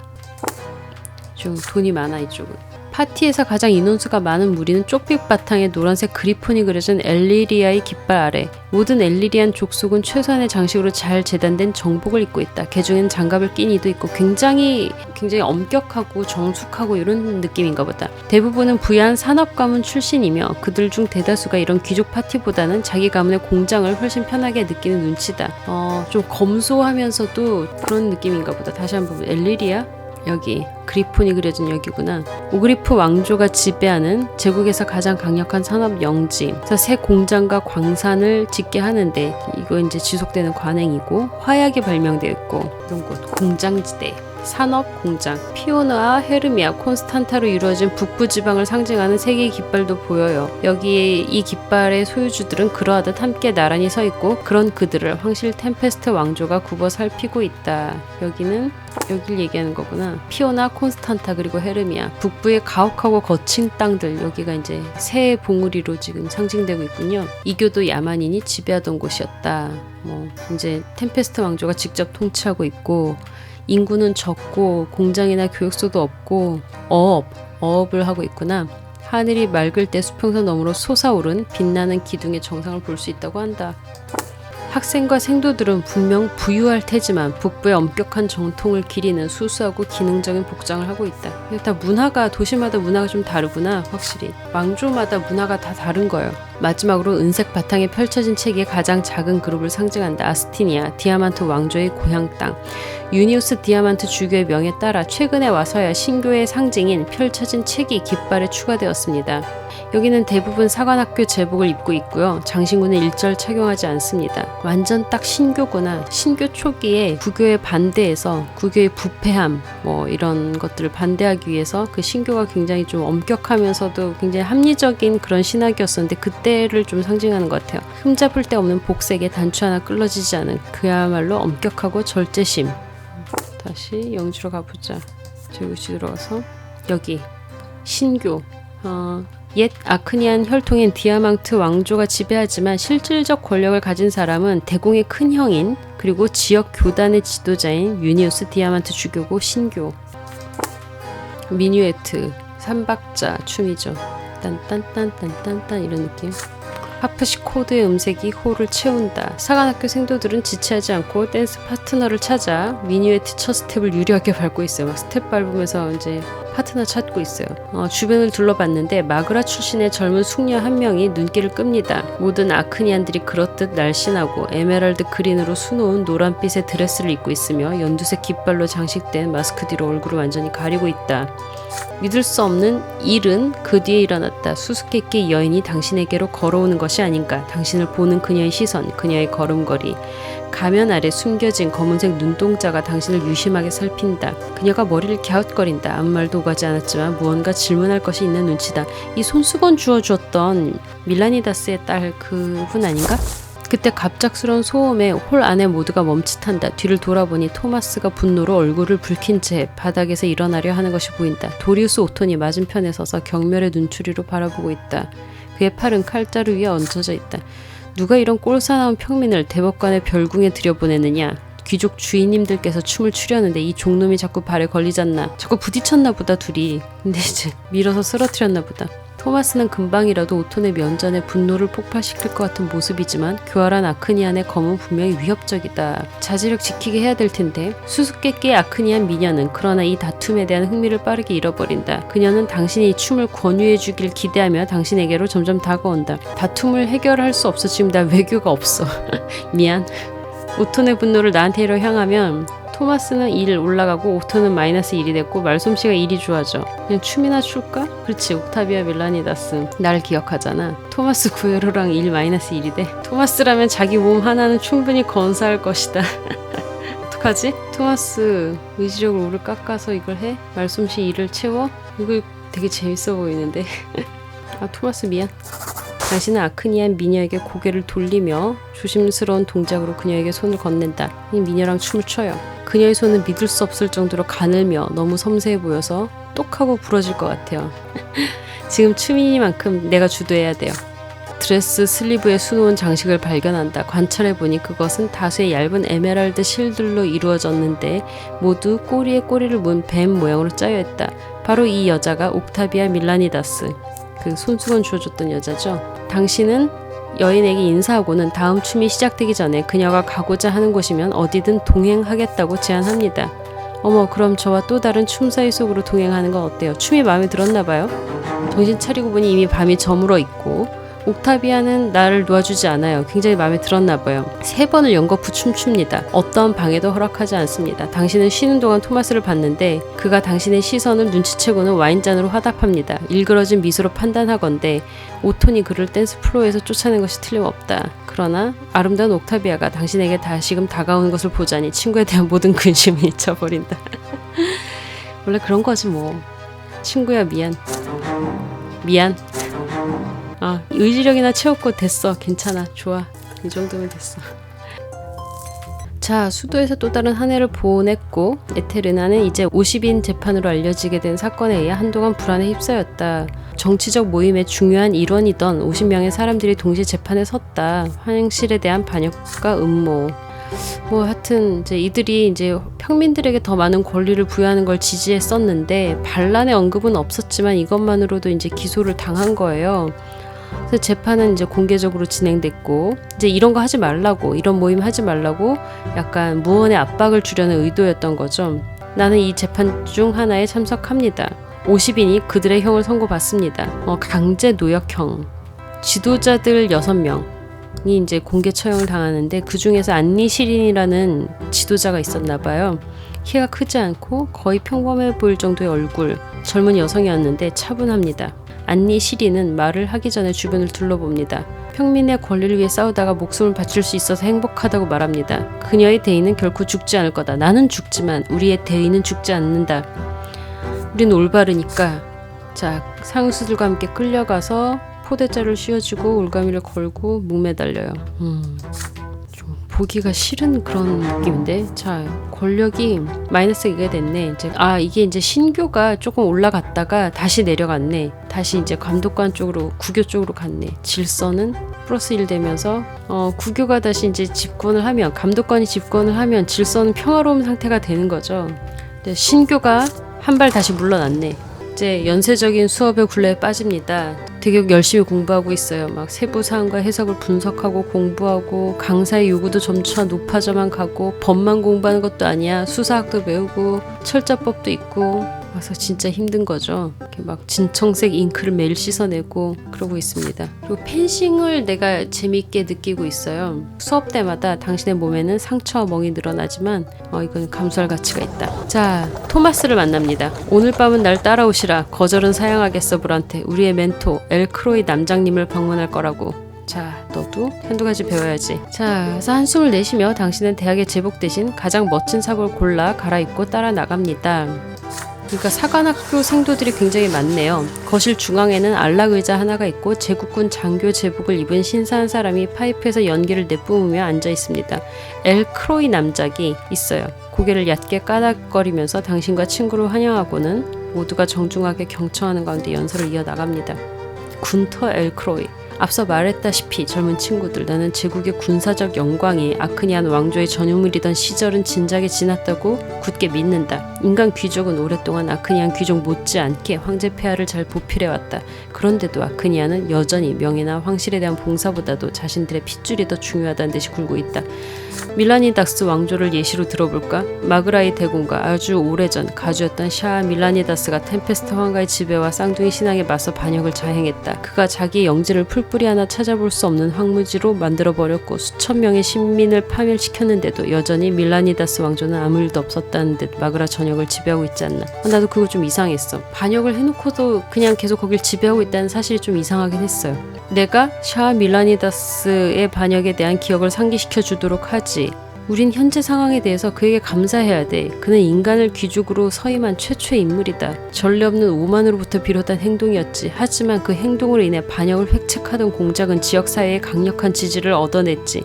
그는 인간의 힘을 빌려 막강한 권력을 얻기 위해 자기 평판과 지위를 모두 바쳤고 그 점에선 분명한 성공을 거두었어. 인류는 귀족사회의 일부가 되었고 우리는 이전에 아크니안만이 누렸던 권력을 맛보게 되었지. 그리고 내가 잘못 알고 있는 것이 아니라면 이제 제국의 귀족의 대다수는 인간이다. 그야 우리 인간의 숫자가 아크니안 왕조의 구성원보다 수십 배는 더 많으니까. 샤아 밀라니다스가 아크니안 황조에 대해서 반항을 했는데 영 안 되니까 인간을 편으로 끌어들이려고 인간에게 귀족 자기를 줄 수 있는 시기에 협상을 어떻게든 끌어낸 거예요. 그러니까 인간의 일부를 해방을 시킨 거죠. 그래서 인간 귀족이 생긴 것 같고 그들의 힘을 이용해서 밀라니다스가 결국은 이제 자기 영지를 계속 지배할 수 있게 되었고 그래서 이제 인간 귀족들이 생겼다 이 얘기인가 해서 샤아 밀라니다스는 마그라 땅 전체를 온전히 장악하고 통치하게 되었다. 그에게 귀족 서임을 받은 인간들로부터 충성을 얻어냈지. 그리고 애니조트로 망명해온 마법사와 마녀도 그에게 충성을 바쳤는데 이는 애니조트가 제국 안에서 교회로부터 숨을 수 있는 유일한 장소였기 때문이지. 마그라의 대공은 승리하는데 필요한 모든 걸 갖추고 있었지만 단 2가지의 주된 변화가 그를 무너뜨렸다. 뭐냐?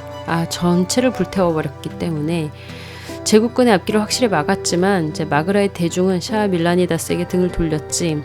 둘째로 성직자들이 쌍둥이 신들의 힘으로 반역자 공작에게 공격을 가해서 이제 마법이 사라졌고 그가 가진 최대 이점이 사라졌다. 많은 이들이 도망쳤지. 그럼에도 불구하고 여러분도 알다시피 애니조트의 궁전을 함락시키기 위해 제국은 한 달간의 공성전을 치러야만 했다.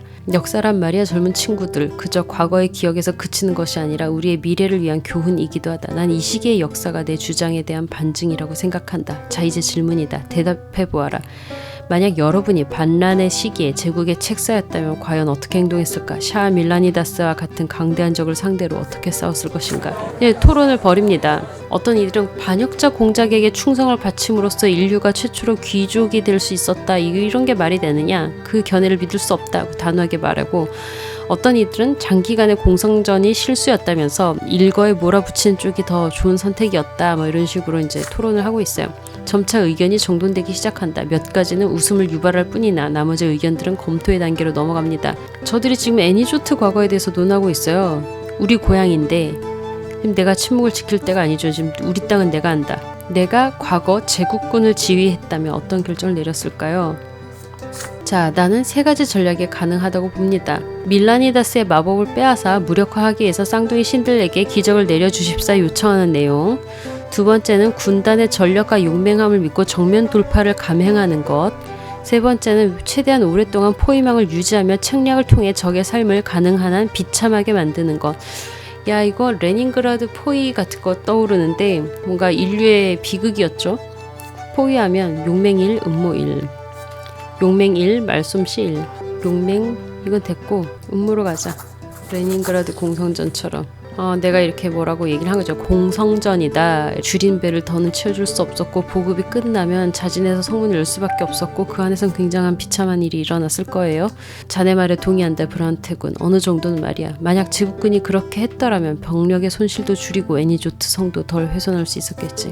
그러나 자네는 내가 제시한 또 다른 요점을 놓치고 있다. 밀라니다스 군대는 농성 끝에 쇠약해졌으면서도 수적으로 밀리면서도 끝까지 싸웠을 것이야.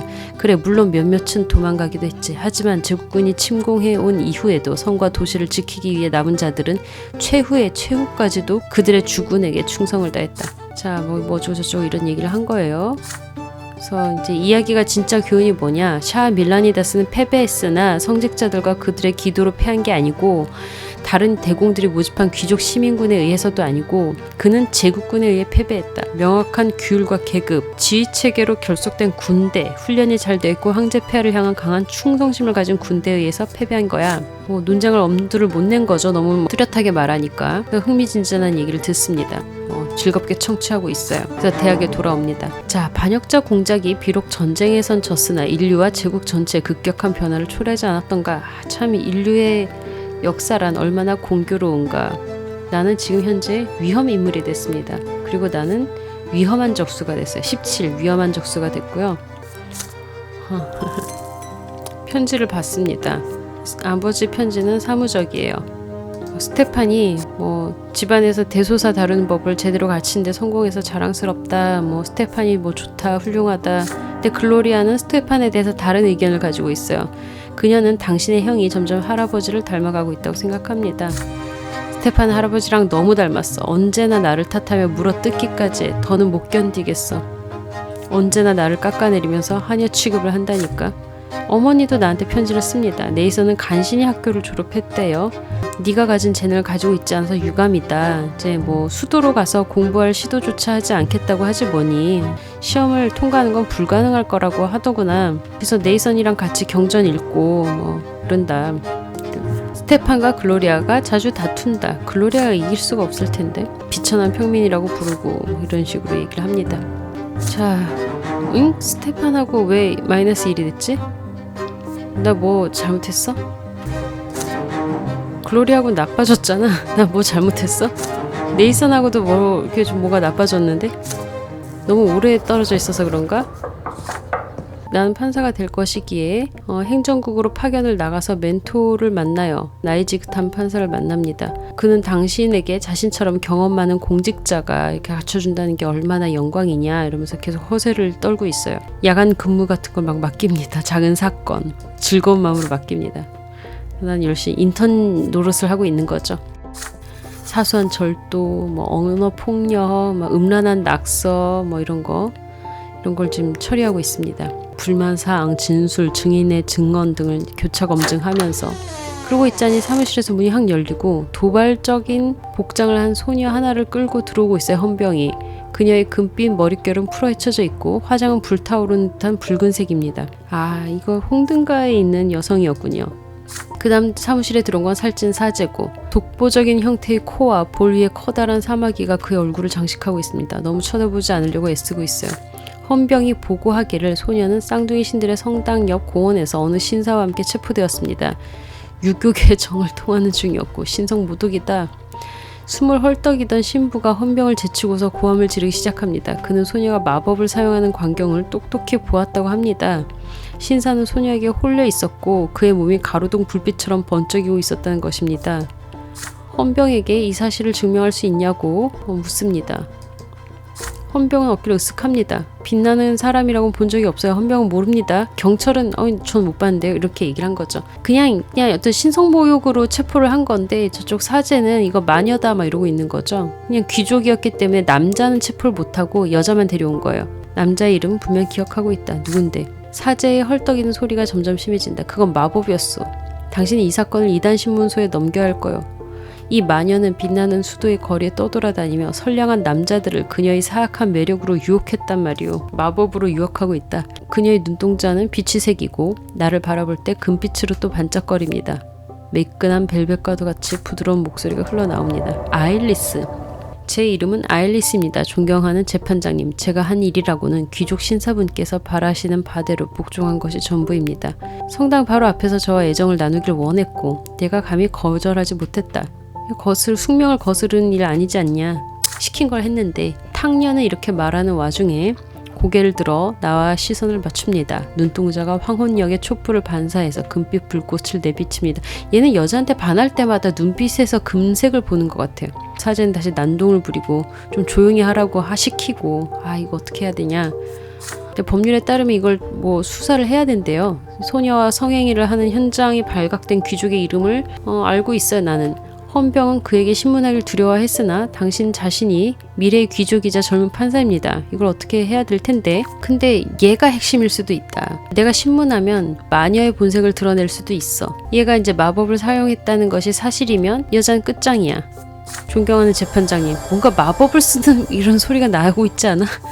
샹 하는. 갑자기 내가 아일리스를 바라보는데 신성한 빛이 당신을 비춘 것 같은 감각을 느낀다. 이 감정은 강물처럼 흘러넘쳐 당신을 밀어올린다. 이건 아름다움도 아니고 열정도 아니고 그것 따위는 한참이나 뛰어넘어선 어떤 것이야. 이거는 어떤 부름이다. 이 부름에 응할 것인가 저항할 것인가. 귀족을 찾아내면 아일리스의 구원, 외교 일이 생기고 취조하면 기만 일, 신학 일.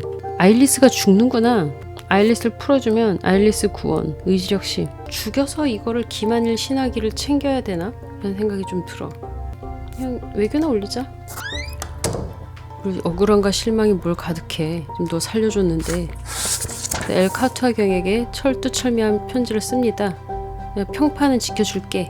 다음날 출근하니까 불안에 떠는 젊은 귀족이 있어요. 당신이 불안테 판사로군요. 그래서 내가 이제 신문해가지고 그게 이제 엘카투아 경의 의향이 틀림없습니까? 그때 기억나지 않는데요. 그래서 우연히 발견했고 동행했는지 잘 기억나지 않습니다. 보니 해당 젊은 여성이 마법을 써서 판단력을 흐리게 한 겁니까? 그랬더니 얼굴이 붉어졌어요. 그냥 너무 예뻐서 그랬다.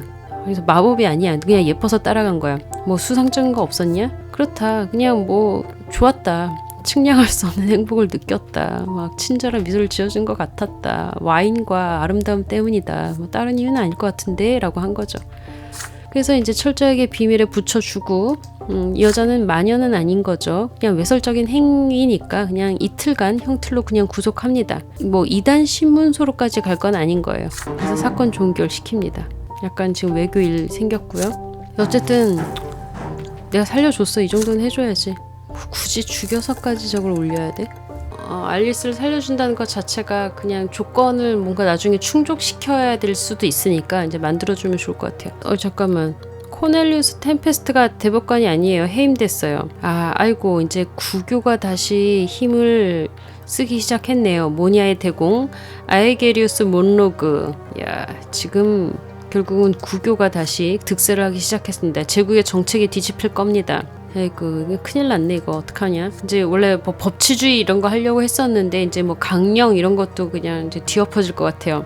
당신의 고향 마그라는 새로운 감독관을 얻게 됐습니다. 우서 2세의 또 다른 동생 가이우스 템페스트. 대개 영재 감독관은 대공이 겸하는 방식인데 이 전통이 깨졌어요. 밀라니다스 대공은 격노한 상태입니다. 이제 옥타비아도 조금 세력이 떨어졌겠는데 가이우스 템페스트는 이전 대법관이던 코넬리우스 템페스트의 주 지지자 중 하나다. 황제 궁정에 있던 귀족들은 코넬리우스와 함께 가이우스를 궁정에서 제거하려는 아크니안 귀족들의 수작이라고 말한다. 그러니까 제거하려고 저 먼 지방의 감독관으로 보냈나 보다. 어느 쪽이건 가이우스 템페스트와 이제 밀라니다스는 영지를 놓고 으르렁거릴 거야. 이제 뭐 누가 하나 죽어도 상관없다 이거지. 밀라니다스가 이제 막 반역하던 놈이니까 얘가 없어져도 그냥 뭐 좀 알터니가 빠지는 거고, 얘가 죽어도 신학의 지지자가 빠지는 거니까 뭐 둘 다 이득이다 이거지. 뭐 둘 다 세력이 약해지면 더 좋고, 구 세력으로는 그런 거죠. 황희의 후계자 제리안 템페스트의 성인식이 있어요. 거리는 청소되고 상인들이 광장에서 사라지고 깃발과 화환이 거리에 나타납니다.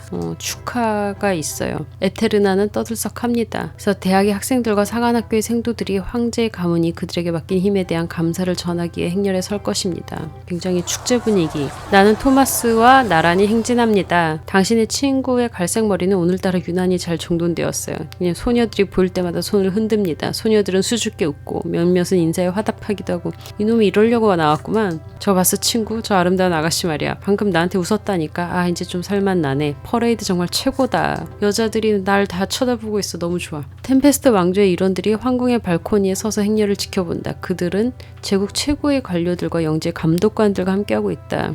황제 우서 2세를 봅니다. 까마득하게 멀면서 동시에 가까운 대학의 구호를 같이 외쳐요. 배움이 곧 힘이고 배움이 곧 의지다. 황제는 관대하게 손을 들어 올려줍니다. 황제 왜 이렇게 생겼지? 좀 약간 느낌이 이상한데?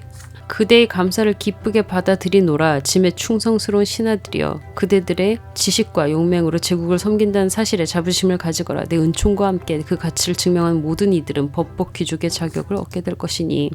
그러나 이제 몬로그 대공이 나서니까 이제 좀 사람들이 다시 이제 불만에 차서 술렁거리고 있어요. 얘가 대학을 폐쇄하려고 했던 사건을 다 기억하고 있는 거죠. 그럼에도 불구하고 얘가 실질적인 지도자예요. 심지어 황제에게조차도 그는 무시할 수 없는 힘을 가진 존재입니다. 그러니까 여기 이제 대법관 자리에 있는 거죠. 너희들의 황제를 찬양하라 평민들이여. 너희들이 결코 태생적으로는 받지 못할 은혜에 대해 영원토록 순종하고 또 감사해라. 군중들은 막 경멸을 숨기려고 조차 하지 않아요. 군중들의 야유를 들으며 그는 뒷줄에 선 고위 인사들의 곁으로 돌아갑니다. 당신은 그들 중 하나를 알아본다. 에메랄드빛 바탕에 검은 뱀이 그려진 깃발 아래 있는 날씬하고 우아한 여인, 마그라의 대공의 딸 옥타비아 밀라니다스. 이건 새로운데? 너도 옥타비아를 봤지? 우리의 밀라니다스 대공 나으리께서 직접 오는 대신 따님을 보낸 거야. 내가 보기에 황제에 대한 항의 표시 같은데 더 이상 마그라의 감독관이 아니라 그렇게까지 화가 난 걸까? 그러니까 내 말은 대공이 얼마나 놀랐겠냐고 하면서 얘기를 하고 있어요. 근데 모두가 조용해집니다. 젊고 날씬한 아크니안이 수줍게 미소를 지으며 앞으로 걸어 나온다. 군중들 사이에 속삭임이 얘가 제리안 황태자입니다. 코넬리우스가 후견인으로 있는 황자이자 평민들의 약속된 희망. 얘가 좀 평민들 편인가 본데? 제리안의 왼쪽에는 그의 어린 동생 플라비우스가 있다. 그는 아직 자신이 보고 있는 광경을 이해하기에 너무 어린 탓에 좀 어리둥절해하고 있어요. 제리안이 나타나서 얘기를 합니다. 내 미래의 신하들이여, 그대들의 제국에 대한 충성스러운 봉사에 대해 마땅히 보답하겠다. 내가 약속하겠다. 이런 말을 합니다. 제리안 황태자 만세! 이러고 있죠. 또 다른 이가 황태자 옆에 모습을 드러낸다. 그는 아크니안이고 우아하게 차려입었으며 템페스트의 휘장이 새겨져 있다. 연설을 시작합니다. 야, 저기 봐, 저 사람이 황제의 동생 가이우스 가이우스 템페스테아 그리고 마그라의 새 감독관이기도 하지. 듣기로는 아크니안 원로들이 그의 다른 형제 코넬리우스처럼 그가 왕자에서 최대한 멀리 떨어졌으면 하는 것 같더라고. 너와 나 같은 평민들에게 너무 많은 자유를 약속했다나. 네, 이게 가이우스가 이거저거 해줬던 그 사람이군요. 제리안 황태자 만세, 그대들의 가치를 증명했다.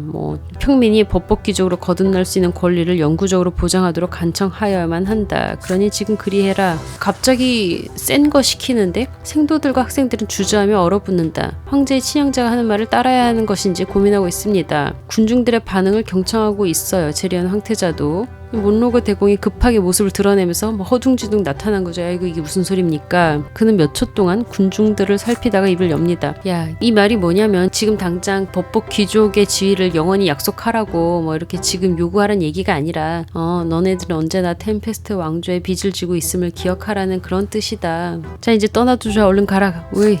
하지만 행렬은 제자리 지킵니다. 아닌 것 같은데? 방금 그 말이 아닌 것 같은데? 법복 귀족의 지위를 영원히 달라 이렇게 요구하라고 한 것 같은데? 그건 가이우스 템페스트가 말한 바가 아니잖아. 황제 폐하께서 우리를 들으실 수 있게 해달라. 우리는 법을 원한다. 법치주의, 강령을 만들어 달라. 사관학교 장교들과 대학의 교수들은 빨리 줄 서서 퍼레이드나 다시 해라 이렇게 얘기하고 있지만 점점 긴장이 커집니다. 군중들이 서서히 불만에 차기 시작합니다. 난 어디 서냐? 나 명령에 못 따라. 외교가 너무 약해. 행렬이 광장에서 물러날 수 있도록 지도한다. 근데 내가 못해. 지금 외교가 없고 내가 권리를 요구하면 용맹이 하나 떠올라. 의지력 10대고 권력이 1 떨어져. 굳이? 귀족이 될 수 있는 권리를 성문화해달라는 외침에 함께한다. 귀족이 될 수 있는 권리를 법률에다가 박아달라. 누가 와서 이렇게 확 뒤집지 못하도록 법률에 좀 박아달라. 용맹이나 채우자. 그래서 법을 달라. 법을 달라. 성문화해달라. 학생들과 생도들의 지지에 감명받아 당신은 광장을 누비며 당신과 합류하도록 격려합니다. 팔을 마구 흔들어 같이 독려를 한 거죠. 그래서 이제 광장 한가운데 모였어요. 그래서 이제 사관학교 장교들이 복종하라고 막 이렇게 행렬로 돌아가라 이러지만 구호를 외치는 소리에 묻혀서 들리지도 않아요. 몇 명은 이제 다시 행렬로 돌아가는데 구호를 외치는 군중들의 중심부에 내가 있는 거죠. 아니 이렇게까지 하려고 그랬나 내가? 그때 제국 근위기병 연대가 황궁에서 모습을 드러냅니다. 검에 손을 올린 채 서서히 군중을 향해 전진하며 사람들을 광장에서 밀어낸다. 자리를 지켜야 하기에 당신은 명령을 내려 미래의 동료 귀족들과 함께 당신들이 선 자리를 지킬 준비를 하기 시작한다. 자, 사슬 진영으로 집결합니다. 평민들은 말들을 피해서 곳곳으로 달아나지만 이제 기병대는 당신이 구축한 이중사슬 진영에 다다르자 멈춰섭니다. 그들은 공격 명령을 받지 않은 이상 진영을 뚫고 나갈 수도 없고 그래서 멈춰서서 명령을 기다리죠. 자, 어떡하지? 말들이 말굽을 탕탕 치면서 돌길을 파헤치고 이제 검을 뽑고 있고 이제 우리를 찌를 준비가 돼 있고 갑옷으로 중무장한 기병대와 비무장한 학생들과 생도들 사이에 대치입니다. 지금 완전히 일촉즉발의 상황. 그때 우서 2세가 발코니의 모습을 드러냅니다. 그의 곁에는 가이우스 템페스트와 황태자 제리안 템페스트가 섰습니다. 주목하라고 신호를 보냅니다. 짐의 백성들아, 짐은 그대들의 요청을 들었느니라. 무의미하게 같은 구호를 반복할 필요는 없다. 제국 대의회가 내 형제의 요청을 검토할 것이다. 이제 그대들의 숙명을 따라 내 뜻에 복종해라. 퍼레이드를 계속하고 실로 자비로운 제리안 황태자를 찬양하라. 대의회에 일단 상정을 할 테니까 일단 퍼레이드나 계속해라. 숙고를 해보겠다. 그래서 와 감사합니다 해서 소란을 진정시키고 기병대는 물러나고 대치는 끝납니다. 야 이것 봐라, 우리가 해냈어. 우리의 권리를 위해 일어서서 우리가 승리한 거야. 야 그리고 황제 폐하가 약속도 해줬어. 의회에 상정하겠대. 우리의 용기가 이 정도까지 할 수 있다. 황제는 약속하지 않았고 검토하겠다고만 한 거야 이놈아. 그러면서 약간 이제 막 반복하는 사람도 있는데 이제 막 논쟁하기 시작한 거죠. 하지만 그래도 이 정도 했으니까 불복종하기는 좀 그렇고 이제 줄 서서 퍼레이드나 하자. 다시 이제 행렬을 이어나갑니다. 제리안 황태자에게 영광이 있으라.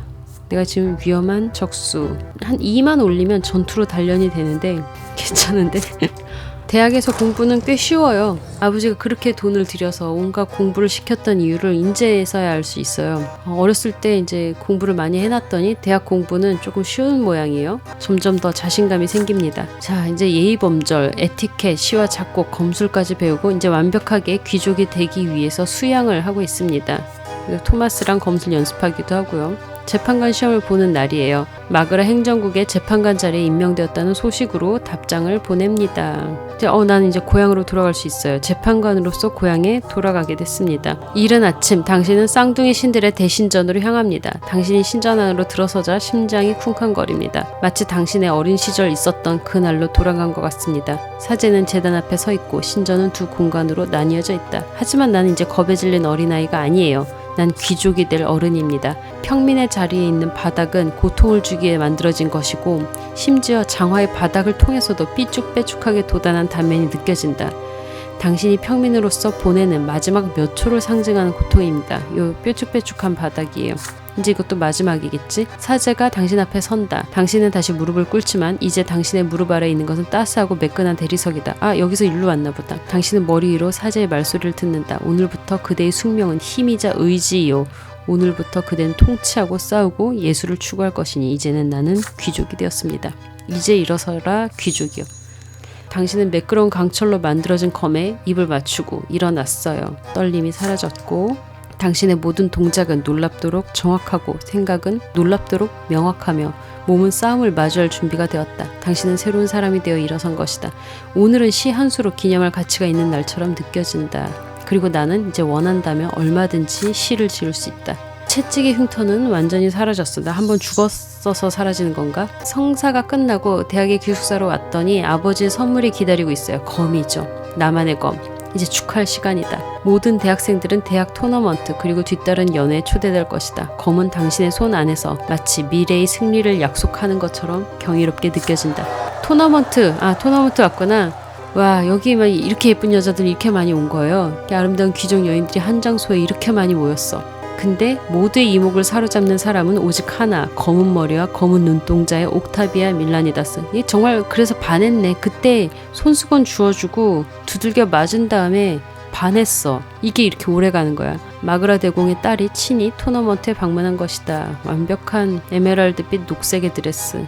소박하게 꾸민 머리는 티 하나 없이 완벽. 그녀는 자신 못지않게 아름다운 시녀들에게 둘러싸여 있다. 자, 보통 그렇죠. 귀족이 토너먼트 입장할 때 명예를 걸고 싸우는 레이디 이름을 말해야 되는데 보통 이제 연인이나 사랑하는 상대 이름을 외칩니다. 당신은 그들 중 여럿이 기꺼이 옥타비아를 위해 싸울 것이라는 사실을 알지만 그 책임의 무게는 너무 크죠. 그렇게 해놓고서는 지면 이게 무슨 옥타비아한테도 좀 부끄러운 일인 거죠. 이제 머지않아 내 차례입니다. 옥타비아는 얼굴을 부채 뒤에 숨기고 나를 이제 호기심 어린 눈빛으로 보고 있어요. 난 지금 누구한테 옥타비아 이름 걸고 싸우면 외교 1. 뭘 요청한다고? 날 기억하지 못하면 이걸 할 수 있었구나. 내 의지력을 못 갖고 외교 1. 싫어. 다른 여자 이름 부르면 옥타비아가 날 싫어해. 왜 이렇게 극과 극이지? 그냥 무관심한 정도면 안 되겠어? 아버지? 이 또 흥미를 느껴. 이것도 흥미를 느끼고. 욕맹 1. 외교가 너무 약해. 외교 하나 해가지고 전도 유망함 정도로 가자. 자, 옥타비아를 위해서 싸우겠다. 그녀가 좌석에서 일어납니다. 내가 이렇게 해놓고선 지면 난리 나는 거죠. 칼리가리 브란테경이라. 내가 이 이름을 어디서 들었었지? 그래. 이전에 감히 내 이목을 끈 적이 있었던 이로군요. 우리의 재밌었던 첫 만남을 생각해서 그대에게 내 이름을 걸고 싸울 수 있는 명예를 하사하도록 하죠. 그 이름 더럽히지 마세요. 그 잘못하면은 큰일인데. 그래서 첫 상대는 어렵지 않습니다. 결투를 시작하고 몇 분이 지나자 그는 허벅지에 날린 찌르기를 막대 실패하고 옥타비아는 나를 계속 유심히 지켜보고 있습니다. 당신은 3번의 싸움에서 연속으로 승리하고 새로운 상대를 마주하기 위해서 준비합니다. 당신이 잘하는 사람이다. 당신과 함께 에테르나 행정국에서 가르침을 받았으니까. 야, 이렇게 해서 뭐 페인트 걸고 옆구리 찌르고 뭐 해서 이제 나쁘지 않게 성적을 올렸어요. 당신은 검으로 옥타비아 밀라니다스에게 경례하고 그녀는 우아하게 당신의 인사를 받아들입니다. 훌륭하게 자신을 증명해냈군요. 브란테경. 그대가 귀족이 될 거라고. 그리고 우리가 제국의 수도에서 제외할 거라고 누가 상상했겠어요? 솔직히 말해서 놀랐답니다. 춤도 췄었는데 그때는 가면무도회 상태여서 나를 모르는 것 같아요. 내가 귀족이 된 이 날을 영원히 기억할 것이다. 동감함 정도, 흥미를 느끼는 정도. 전도 유망함 됐어. 그래, 한 요 정도는 해야지. 용맹함은 꽤 컸고 귀족의 직위를 얻어냈습니다. 잠깐만, 유니우스 디아만트가 신성법정에서 재판에 서게 됐대요. 이단 신문소가 유니우스 주교를 마녀들을 지원했다는 이유로, 그리고 이단적인 믿음을 전파한 혐의로 고발했대요. 이게 좀 신교가 계속 이렇게 핍박을 받는데, 이렇게 신성법정은 유니우스 디아만트가 저주받은 힘을 억제하는 목줄로부터 모든 마녀와 마술사를 풀어주려고 했다. 그러고 보니까 소피아도 유니우스 디아만트로 인해서 살아났다 그랬었죠. 그리고 숙명 없는 자들을 조직했다는 혐의 또한 받고 있습니다. 마녀들도 막 도망치게 해주고 있고 막 이랬다고 하죠. 이제 주교는 에테르나에서 이단 신문소의 신성법정에 서야만 합니다. 야, 누가 봐도 유니우스 디아만트는 끝이야. 이렇게 되면 구교의 기반을 뒤흔들려고 했던 이 달갑지 못한 주교를 제거하고 신교를 망가뜨리고 구교의 힘을 다시 되찾으려고 하는 것 같죠. 자, 그러나 갑작스럽게 유니우스 주교가 신성법정에 답장을 보냈다는 소식이 도착한다. 내용은 고발 그 자체만이나 충격적이다. 뭐지? 이 말들은 한낱 거짓에 불과하다. 나는 감히 내게 죄를 물으려는 그 누구에게나 이렇게 답변할 것이다. 허나 나는 이 위선자들이다. 내가 돌보는 신도들, 디아만트 왕조, 그리고 신성 기사단에게 저지른 모욕에 대한 정당한 책임의 대가를 치르기를 바라는 바요. 난 기꺼이 법정에 설 거다. 그러나 근데 내 땅에서, 그리고 내가 제시하는 조건 하에서만 그렇게 할 것이다. 얘가 이제 강한 지지를 받는 중이기 때문에 너무 함부로 할 수는 없는 그런 상태군요. 제국 전역에서 신교를 믿는 교구들이 유니우스를 지지하는 목소리를 내기 시작하죠. 이게 좀 위험하니까 또 함부로 막 죽일 수는 없는 거야. 이 정도는 좀 조심스럽게 다뤄야 되는 상황인 거죠. 함부로 갖다 죽이면 신교가 저절로 망가지는 것이 아니라 오히려 불에다가 기름 붓는 셈이 될 수 있거든요. 어쩔 수 없이 재판을 취소할 수밖에 없어요. 신교들이 너무 난리를 쳐서. 그들의 새로운 입장에 따르면 유니우스 주교는 무고하게 고발을 당했으며 신성법정은 앞으로 신교의 추종자들에 대한 재판이 있을 때 더 신중하게 판결을 내릴 거라고 한 발 물러섰네. 포티스 주교의 가르침을 따르는 것은 이제 이단은 아니야. 이제 이거는 인정받았어요. 신교가 드디어 공식 인정을 받았네. 유니우스가 오히려 재판에 회부되는 바람에 신교가 인정받는 계기가 됐어요. 이제 교회 내부의 분열은 갈수록 깊어집니다. 이제 신교가 구교에게 정면으로 도전장을 내민 것이나 다름없는 상황이죠. 몇몇은 디아만트가 유죄를 선고받은 거나 다름없다고 얘기를 하고, 어떤 사람은 이단 신문소에 대한 반란 모의가 순전히 계략이다 뭐 이렇게 얘기하기도 하고, 아스티니아스의 주교이자 신교의 공동 지도자는 그의 직위를 유지할 것이다. 하지만 얼마나 오래 그렇게 할 수 있을까? 구교와 신교가 또다시 부딪히는 일은 언제일까? 교단은 분열됐습니다. -1이 됐어요. 여기서 더 떨어지면 구교로 가고요. 다시 올리면 신교 쪽으로 갈 수 있죠. 나는 이제 수도에서 배운 거 다 배운 거죠. 리글라타 강과 탈리나 강이 도시 외벽에서 만난다. 몇 년 전 수도로 온 이후로 당신은 거의 이곳을 떠나지 않았다. 산들바람이 불어 당신의 얼굴을 간지리고 빛 기둥이 밝은 정오의 태양 위에 걸려있다. 에테르나에서의 생활이 끝이 났다. 당신은 소년일 때 가족의 기대와 당신이 적합하다고 본 대로 살고자 하는 열망에 희망과 포부로 가득한 채 이곳에 왔다. 그리고 지금 당신은 떠나야 한다. 그리고 이 생각은 당신을 잔잔한 슬픔으로 채운다. 에테르나는 당신의 집이 되지 못했다. 그렇지만 이곳에서 당신은 마침내 당신의 진로를 찾았다. 이곳 수도에서 당신은 귀족이자 판사가 되었다. 이제 당신은 통치자, 전사, 쾌락주의자, 창조자, 제국과 가족과 명예를 위해 피를 흘리는 자, 오래된 전통을 지키고 존중하는 자들 중 하나이다. 아이고, 내가 이제 귀족 쪽으로 가버렸네. 이제 고향에 돌아가서 판사로 일하게 됐어요. 여기까지 오기가 정말 길었죠. 항상 토마스는 항상 내 옆에 있었고, 애틋하게 이제 수도에서 있었던 일을 회상을 합니다. 그리고 옥타비아 밀라니다스를 또 기억하고 있네요. 나를 전율하게 하는 아름다움과 위엄이 있는 여자. 당신은 그녀가 마그라에 있는 그녀의 아버지인 대공의 궁전으로 돌아갈 것이란 소식을 들었다. 그럼 어쨌든 마그라 가면 그녀는 여전히 있겠네. 다시 볼 수 있을까? 자, 당신은 아버지를 다시 만날 것이다. 아버지는 자기의 감정을 숨기는 경향이 있지만 이번엔 그렇지 않다. 모든 걸 다 했거든. 희망을 성취했고 학업에 성공했고 고귀한 유산을 이어나갔습니다. 자, 스테판을 회상합니다. 같은 귀족의 신분이 됐으니까 이제 사실상 동등하게 됐어요. 그리고 스테판에게 선물을 가져다 줘야 된다는 거죠. 이제 에테르나 시장터에 가서 무기 상점에서 검들을 시험해 봅니다. 스테판은 키가 크고 어깨가 넓어졌기 때문에 이제 검이 더 무겁고 길어야 돼요. 장식은 필요 없고 뭘 갖다 주지? 검게 물들인 강철, 칼날에 달린 은은한 나뭇잎 장식과 덩굴무늬 손잡이, 요 정도면 딱 적당하다. 그래서 요거를 이제 칼집을 고른다. 얇지만 견고한 가죽으로 묶인 나무틀은 칼을 쉽게 뽑을 수 있을 것이고 띠 고리는 충분히 튼튼하다. 당신은 만족한 채 상점을 떠난다. 저 사실 해동검도 1단이에요.